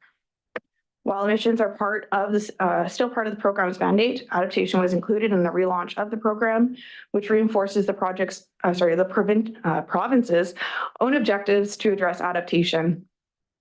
On November 8th, 2023, the province also released its Modernized Emergency Program Act. The updated document now includes the United Nations Sendai Framework for Disaster Risk Reduction, which is an international standard for risk reduction. The act refers to a four-step process of mitigation, preparedness, response, and recovery, and these are all applicable to adaptation work at all levels of government. These three areas of adaptation work by the province and advancement have set a path forward for local governments to follow suit with the implementation of adaptation and disaster risk reduction work in their communities. So the district to date has pursued some high-level adaptation work over the last few years through the emissions reduction plans, a revised hazard risk and vulnerability assessment, and a wildfire protection plan. The community and corporate emission plans include some adaptation integration to support emission reduction work, but was not the primary focus of the plans. As such, a more in-depth adaptation analysis was not conducted as part of those. The district recently completed a climate hazard risk and vulnerability assessment, which provides a high-level understanding of the hazards in our community and the risk profiles associated with them. This document satisfies requirements for the Emergency Management Act at the time and adds another layer of assessment with climate change, which is not in the previous document. This will be used to inform the future adaptation plan and support emergency management in the district. While not on this slide, the district also developed a new wildfire protection plan in 2020, which provides guidance for wildfire prevention and threat mitigation for the district. While high-level work has been done to address components of adaptation in the district, a comprehensive plan or strategy for adaptation has not yet been completed. So as part of this, I'll be going over some of the adaptation best practices, which is recommended by staff as part of the development of the adaptation plan itself. And while it's not an exhaustive list, the best practices are those that will require more specific project planning as part of the project development. So low carbon resilience is an approach that supports the reduction of risk and vulnerability, also used for adaptation and resilience and emissions, while supporting the development and advancement of co-benefits. What this means for the adaptation plan is that when actions are being developed, they will be reviewed to ensure they do not result in increased emissions and can support existing emission targets as laid out in our corporate and community emission reduction plans. Further, that the actions can advance district climate goals, resulting in enhanced or additional co-benefits. An example of LCR, or low carbon resilience, being applied is in the district's own community and corporate emission plans. the National Adaptation Strategy, the Provincial Climate Preparedness and Adaptation Strategy, and the International Panel on Climate Change, or IPCC. So the next best practice is engagement. So the scope and scale of this project will require engagement at all levels across the community, such as First Nations, council, senior management, staff, residents, local organizations, and council committees. Bringing these together, the ideas, information, knowledge, and concerns from these groups will support a more integrated and comprehensive adaptation plan. Workshops, surveys, and open houses are all ways in which engagement can take place. Staff and senior level management will be critical for engagement, as well to ensure there is a cross-department coordination and cooperation in the action plan development, which can contribute to improved plan implementation. Equity in climate action planning has become a common best practice, and emerging research has also supported its application for climate action planning. This is because our most vulnerable experience the impacts of climate change the greatest, despite contributing the least to climate change. So understanding and addressing those vulnerabilities can support stronger adaptation work when risks from all community levels are understood. Applying an equity lens in climate adaptation is also the most effective when it involves building capacity of our vulnerable populations, which contributes to reduce vulnerability across the community and in turn help to prepare for and reduce risks of climate change. And lastly, implementation, monitoring, and reporting. So as part of the plan development, staff are recommending the development of a supplemental document for the adaptation plan in the form of implementation strategy. The implementation strategy will outline approaches to monitoring and reporting of the climate adaptation plan, which provides transparency and accountability of the plan, tracks progress of actions, and provides an opportunity to report back to council on the implementation process. So for finance, as previously mentioned, the Union of BC Municipalities is one option to provide funding support for this project. They currently have a grant application open that provides 100% of project costs up to $150,000 for project planning in the way of disaster risk reduction. As such, staff would apply for the full $150,000. The next intake is March 28th, 2024. And this is also the same grant that staff are requesting support from council to apply for today.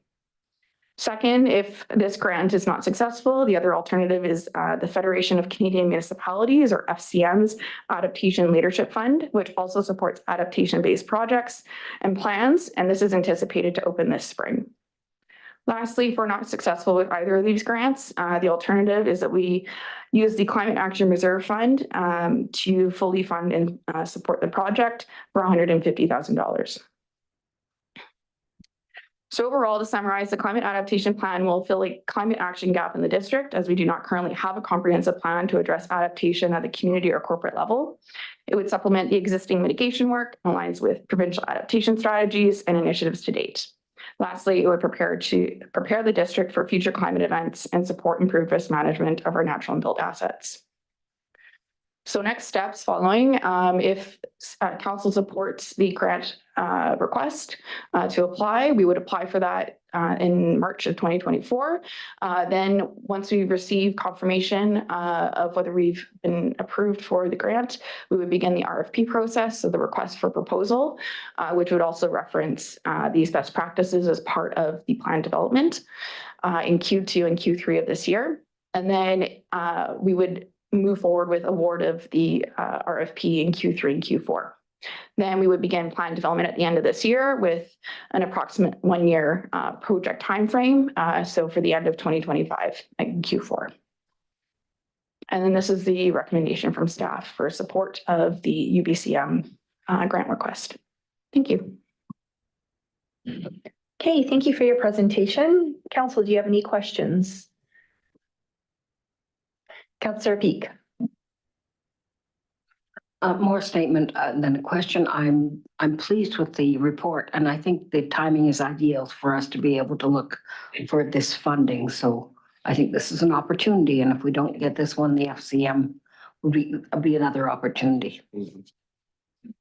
I would move the motion forward, and if Great, thank you. Do we have a seconder? Councillor Van Elfen. Councillor Betts, do you have any comments?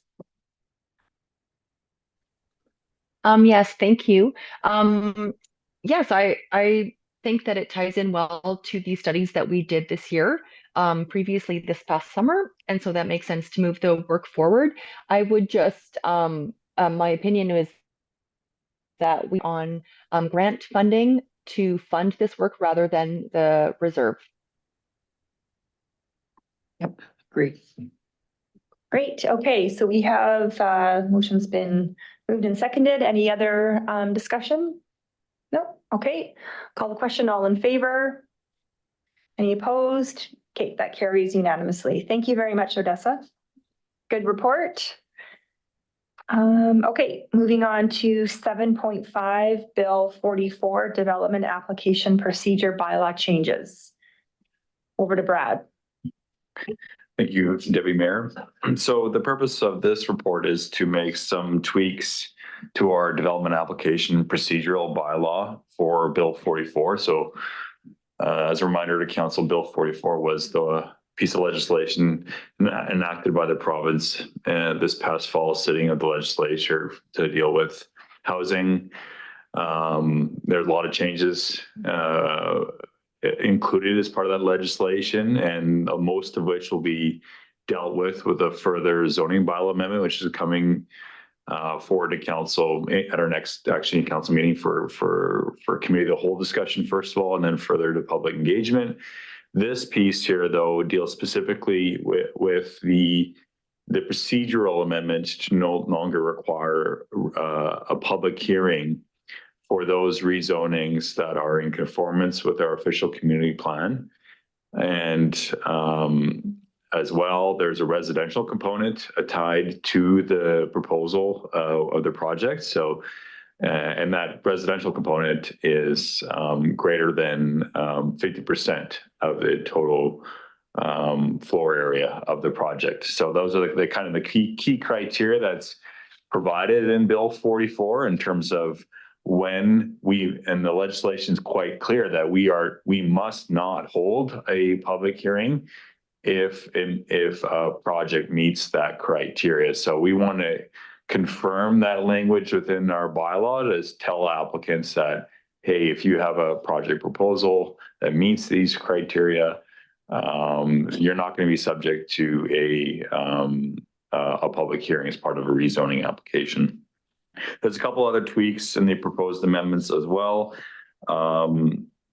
Just in terms of further public engagement. So within our procedural bylaw, we also spell out the additional notification requirements for rezonings. And we have some criteria as to when a public information meeting needs to be held by a developer prior to it being introduced to council. As well as when a development notice sign gets placed on the property. And as well, I believe if they're also requiring to notify that public information meeting in the local newspaper. So staff's opinion, and this is definitely a topic of discussion with council, we're looking for guidance on this, but definitely staff's opinion is that because of the provincial changes, really removing the requirement or asking to remove the requirement for public engagement for rezonings that are in conformance with the OCP, as well as the requirement that we have to now update our official community plan every 5 years. So that's kind of more, we're going to have more public engagement for land use in our community moving forward. That if a project meets those criteria set out in Bill 44, that we also skip the development notice sign, the public information meeting at the same time as well for those applications. So therefore, we would still be required to notify adjacent landowners. That would still be a requirement as well within the Act to notify any adjacent landowners. But following that notification period, it would come directly to council for the first 3 readings, and there wouldn't be the need for a public information meeting or the sign. So definitely open to any questions on that. We did present these amendments to the Development Process Improvement Committee last month, or actually a couple of weeks ago, I should say. Generally, they were in support of it. A couple of comments, but they did provide a resolution of support. Thank you. Brad, I just have a question for you. So right now the notification period, or sorry, area around the development is only like 60 meters, right? Could we still keep a sign in place just to allow the neighborhood to at least have an awareness of something? I mean, I understand we can't have a public hearing, but I think it would be still a good thing to do is to at least let the neighborhood know if a change is coming.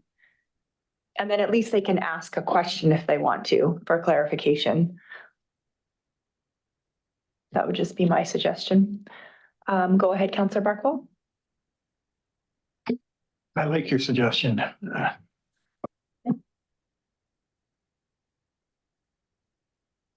Councillor Peak. I heartily like the suggestion. I think this is really rather unfortunate that our public will not get to know about many things going on unless they've been paying attention when the OCP was done.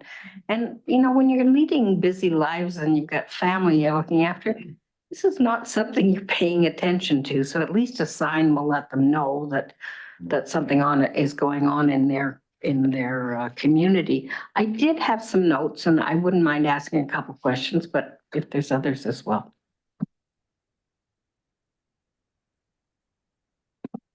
Thank you very kindly.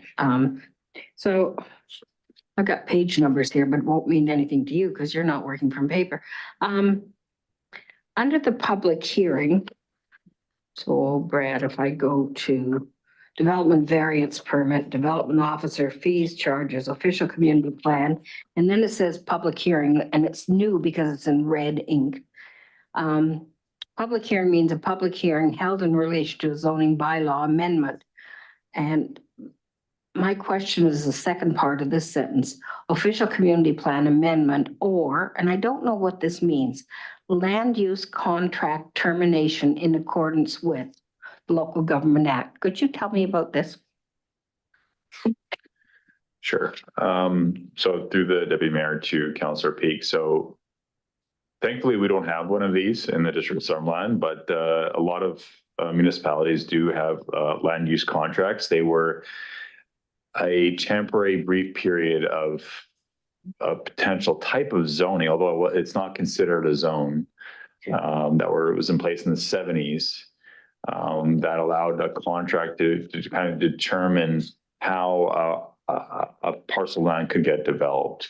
And it's almost like a site-specific, like kind of comprehensive development zone, which was tailor-made for specific areas. The reason I'm familiar with it is my past experience at the regional district. They have, I think, 3 or 4 of them. Okay.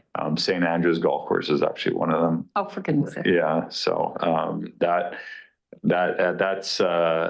it adds some protection as to how it gets developed as it moves forward, but it's a thing of the past. In fact, the province put a time period on all local governments in BC to get rid of these land use contracts and replace it with zoning. Now local governments have to replace them with a new zone. Thank you for that background. I wasn't aware of any of that, not having been in BC as long as some of you. Okay, I'm looking, again, it's a page number, but it's the section 4 public notification, and that's about the signs. I would think that's the part we'll change, so we'll still allow signs. Yeah, if that's the resolution, I think my recommendation is we maybe defer this till the next meeting so we can amend the bylaw to reflect that of council's wishes. That makes really good sense. If I may continue, I only have a couple more. So it talks about prohibition of hosting public hearings. So there'll be no public hearings whatsoever once this goes into effect, Brad?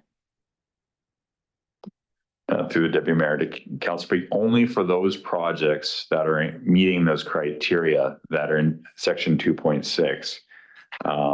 So definitely if it's a commercial rezoning, if it's industrial, institutional, all of those would still be subject to a public hearing. Even if it's going from industrial to residential, if it's non-conformance with our official community plan, then we would also be requiring a public hearing. Okay, that's good understanding for me sitting here at this table.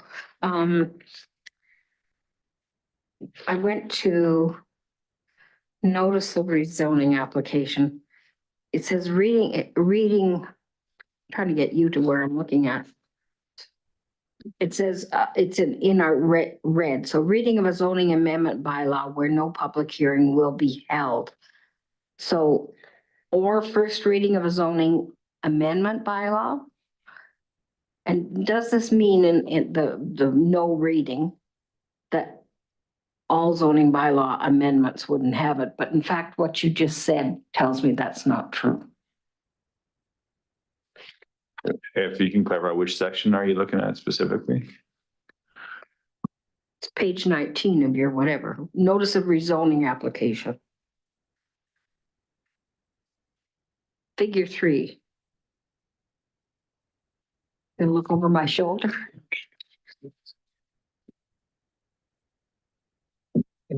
Here. So figure 3 on that page, sorry, through the Deputy Mayor, that's a template that we use for our development signs, our signs. So we do put public hearing in there if there is going to be a public hearing and we know that the date is, so we would put it on the sign. Sometimes in place of the public hearing, we tell the developer to stick the developer information meeting there because that's usually the first thing that comes to the public is this public information meeting. So then we ask them to put that date and time, and then we replace it after the fact with a public hearing date and time. We did that most recently with the hotel rezoning on Julia Street as an example. That's it. And you did a really good job for me trying to figure out where I was at. Thank you very much. No worries. Brad, just to clarify, where you said, so taking out the need for a developer directed public information meeting, was that an option that the province left for you to for us to decide on? Like, I get that they ruled on the public hearings, but the sign and the public director-led meeting, that's in our purview? Yes, that's correct. Yeah, that these additional things, a sign, a developer directed information meeting, there are things that we're doing on top of the standard legislative requirements to try to get the word out to the community. These are things that recently weren't included in our bylaw as of 2020 when we came forward to this bylaw. Like that's when we introduced the developer information meeting. From my experience, it does work well for those that require like more large scale projects to really kind of get the word out on it. But if now, because we're going to be updating our official community plan more often, having a discussion of land use, and as well, a province saying don't involve the public any longer if it's conforming with your OCP, local governments. So we're thinking at the staff level, we fall suit with our requirements. I think a sign is still a courteous thing to do as the municipality and as local leaders. Like I can understand the other stuff, but I think a sign is worthwhile. Councillor Barkwell? As I said, I agree. I think a sign is a good, very good. Should it say for further information, contact Brad Delaba? Yeah. Because he can't do that. Yeah. I mean, what really, because you don't really want to necessarily, you don't know what information the developer will give. We get the state facts from your department. Councillor Marshall. Then Alphen will be, don't assault me all the time. No, but I mean, I don't disagree with the signage, that's fine, but if it's zoned, it's zoned, right? If it's a fourplex going in, there's a fourplex going in and we have no say. So you could have all the directors' meetings you want. Public's got no say. So, like that's what the legislation says. If it's in the OCP, it can happen. So I don't know. It's gonna be a fun one to deal with.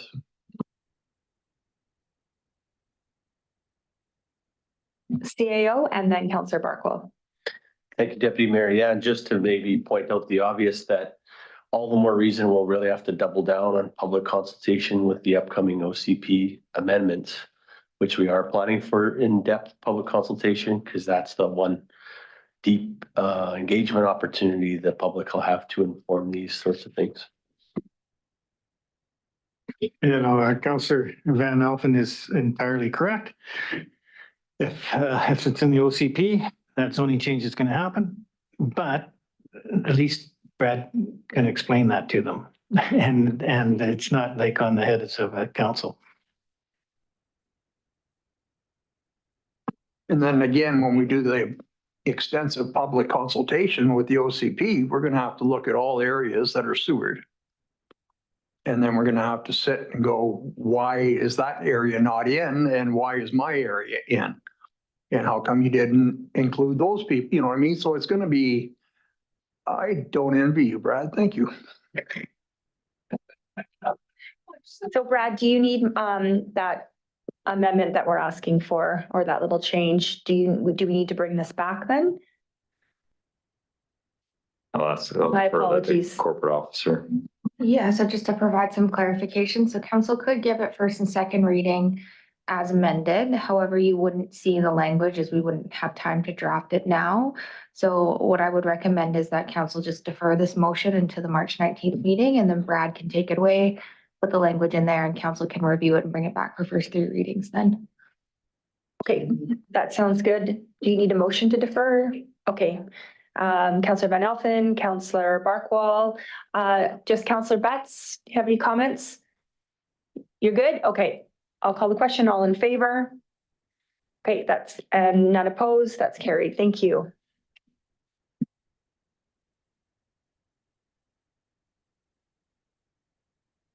Okay, 7.6, amended 2024 councillor meeting schedule. Kendra, you're taking that? So thank you, Deputy Mayor. So the 2024 SILGA conference is to be held on April 30th to May 3rd, 2024 in Kamloops. We have a regular council meeting currently scheduled to be held on April 30th, potentially creating a conflict for those members wishing to attend SILGA. I believe we've had 5 members of council so far registered to go. Should the council meeting not be moved, those attending would either have to miss the first day of the conference or there would be no quorum for the meetings. So we are recommending that the April 30th council meeting be moved to Monday, April 29th. Hey, anyone have any comments on that? Go ahead. Sorry, SILGA dates are the 30th to the what, 4th? To 3rd? the Deputy Mayor to the 3rd. Thank you. If everyone's okay, would someone like to bring this forward? So we'd be moving our meeting from Tuesday to Monday? Councillor Van Alphen, Councillor Peak, any other comments? Councillor Betts, go ahead. Thank you. I thought I saw that the alternative was to hold it the following Tuesday. Did I not see that on the 7th? I'm just wondering if that is still an option. I know that municipal health staff are not in on the Monday, so I'm just not sure if what the implication is for that. So doing the 30th versus the 7th. Does Kendra have any insight into that? Yeah, through the Deputy Mayor to Councillor Betts, it's really up to council. It would put council 4 weeks in between meetings and then kind of throw off our operational rhythm a bit because we're based on the 3-week schedule. So we put it in there as an option should council wish. We did talk about it internally regards of staffing for coming in on a Monday rather than the Tuesday, and know that we can make it work at the staff level. So it's really at council's discretion. We have a motion on the table. So why don't we vote on that? And so that again is moving from Tuesday to Monday. So no further comments, all in favor? Okay, that's carried unanimous. I cannot say that word unanimously. From a reminder. Yeah, okay, great. Thank you for that. That allows us to go to SILGA and support all of the resolutions that we've put forward. Okay, moving on to 7.7, 2024 FCM. annual conference and trade show attendance. Thank you again, Deputy Mayor. So the 2024 FCM Annual Conference will be held from June 6th to 9th in Calgary of this year. Council Policy 100.6 states that members of council that wish to attend the FCM conference require the prior approval of council. To date, Mayor Holmes has been the only member of council who has expressed interest in attending.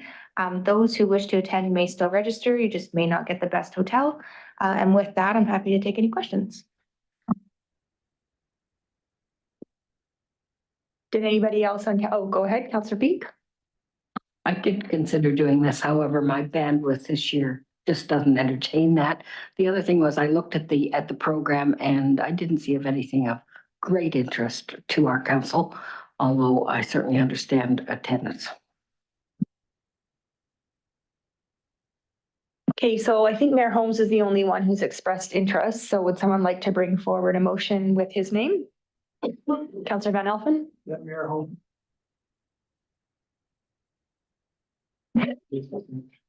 Okay, can I get a seconder for that? Councillor Peak? Any further discussion on just sending our mayor? Nope. Okay, all in favor? That's carried unanimously. Okay, moving along, parcel tax, 7.8. Dave is taking this one? Yeah. Thank you, Deputy Mayor. So during 2024 utility budget discussions, council was presented with 5 alternative methods on how to deal with the over $500,000 operating deficit we had in our sewer utility. The primary factor causing the deficit was due to the extinguishment of debt originally sourced to pay for the construction of the sewer treatment plant, as well as the corresponding loss of parcel tax revenue and Okanagan Basin Water Board grant funding. So in all, the 2 lost revenue sources totaled $969,220.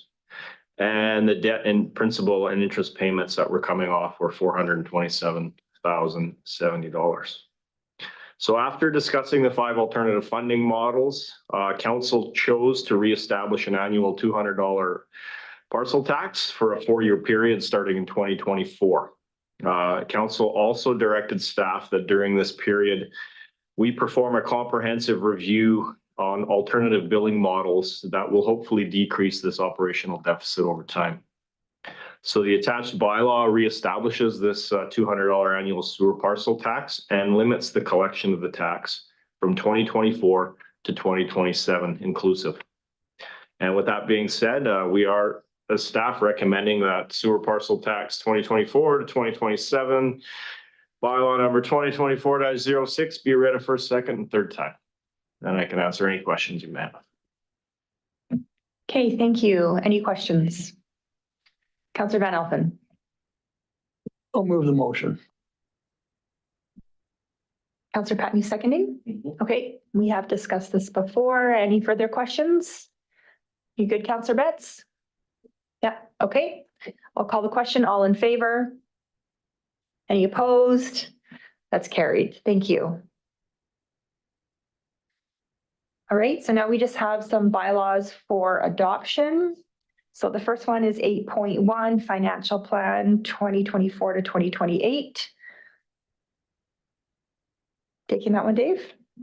Oh, I guess it's just for adoption, right? Yeah, okay. Councillor Van Elfen, seconder. Councillor Peak, all in favor? Okay, that's adopted. The next one is a solid waste management regulation bylaw. Does somebody want to bring that one forward for adoption? Councillor Van Elfen, Councillor Patton, all in favor? Okay, none opposed, that one's carried. And then finally, the fees and charges amendment bylaw, 8.3. Councillor Van Elfen, Councillor Patton, all in favor? That's carried, and that's for adoption. Items removed from the consent agenda. We had Councillor Peak remove the letter from the Arts Council. Did you want to speak to it? Yes, I did. I think this is an excellent suggestion for a program, much as we did the banner program on the main streets for earlier in the seasons. And I think this is an opportunity to be cooperative and make use of artists in the area, so I would like the staff to take a look at this, and I don't know if we would then bring it back at a meeting, or I'm not quite sure how that would work. I support this as well. When I read it, I just wanted to make sure that what council was okay with. They've proposed here that we are the judges. So is everybody okay with, we would be judging the banners that are submitted for the ones that actually get produced into banners. Sorry, we would be judging the artwork. So is everybody comfortable with that? I just want to make sure. Yeah? No objections? Okay, the only other thing that I wanted to ask if we could make a change, they wanted to include the call for artists, one from kids age 6 to 14.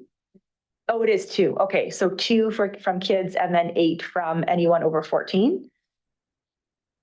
Yeah, they've said a minimum of 2 from children, so it could be more, but just a minimum of 2 children submissions. Okay. And sorry, we're getting 10 designs.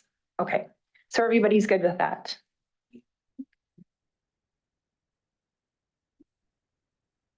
It's to replace all of the Christmas banners that needed to be replaced. The season's greetings ones that we've had forever. Oh, Adrian, go ahead, or Councillor Betts. Thank you. I'm just wondering, the $24,000 for the project, is that funded by the Art Council?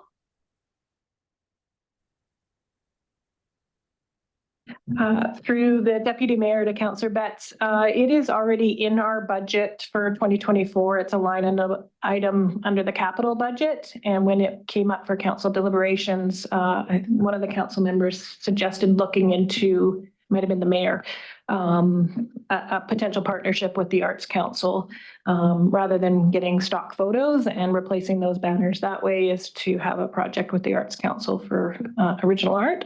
So that's what this proposal is, in using those funds. Okay, thank you. Thank you for your question, Councillor Betts. Also, I would like to say that in the past 4 or 5 years, the banners are now done to a similar standard as we have for our winter banners, which is they last much longer. They used to be done on flimsier material, and they're now done on vinyl, so they last for a good long time. So I think it's a good investment, and rather than just buying pictures from anywhere, this keeps our cultural programs alive. So there's no resolution needed for that. Do we need to accept that for information? Okay, does someone want to bring forward a motion? Councillor Peak? Councillor Patton? All in favor? Okay, great. Thank you. Public comment period. You don't have anybody online? No one in the gallery? And we already did our closed meeting. So it looks like we're ready to adjourn. Councillor Van Elfen, Councillor Patton, all in favor?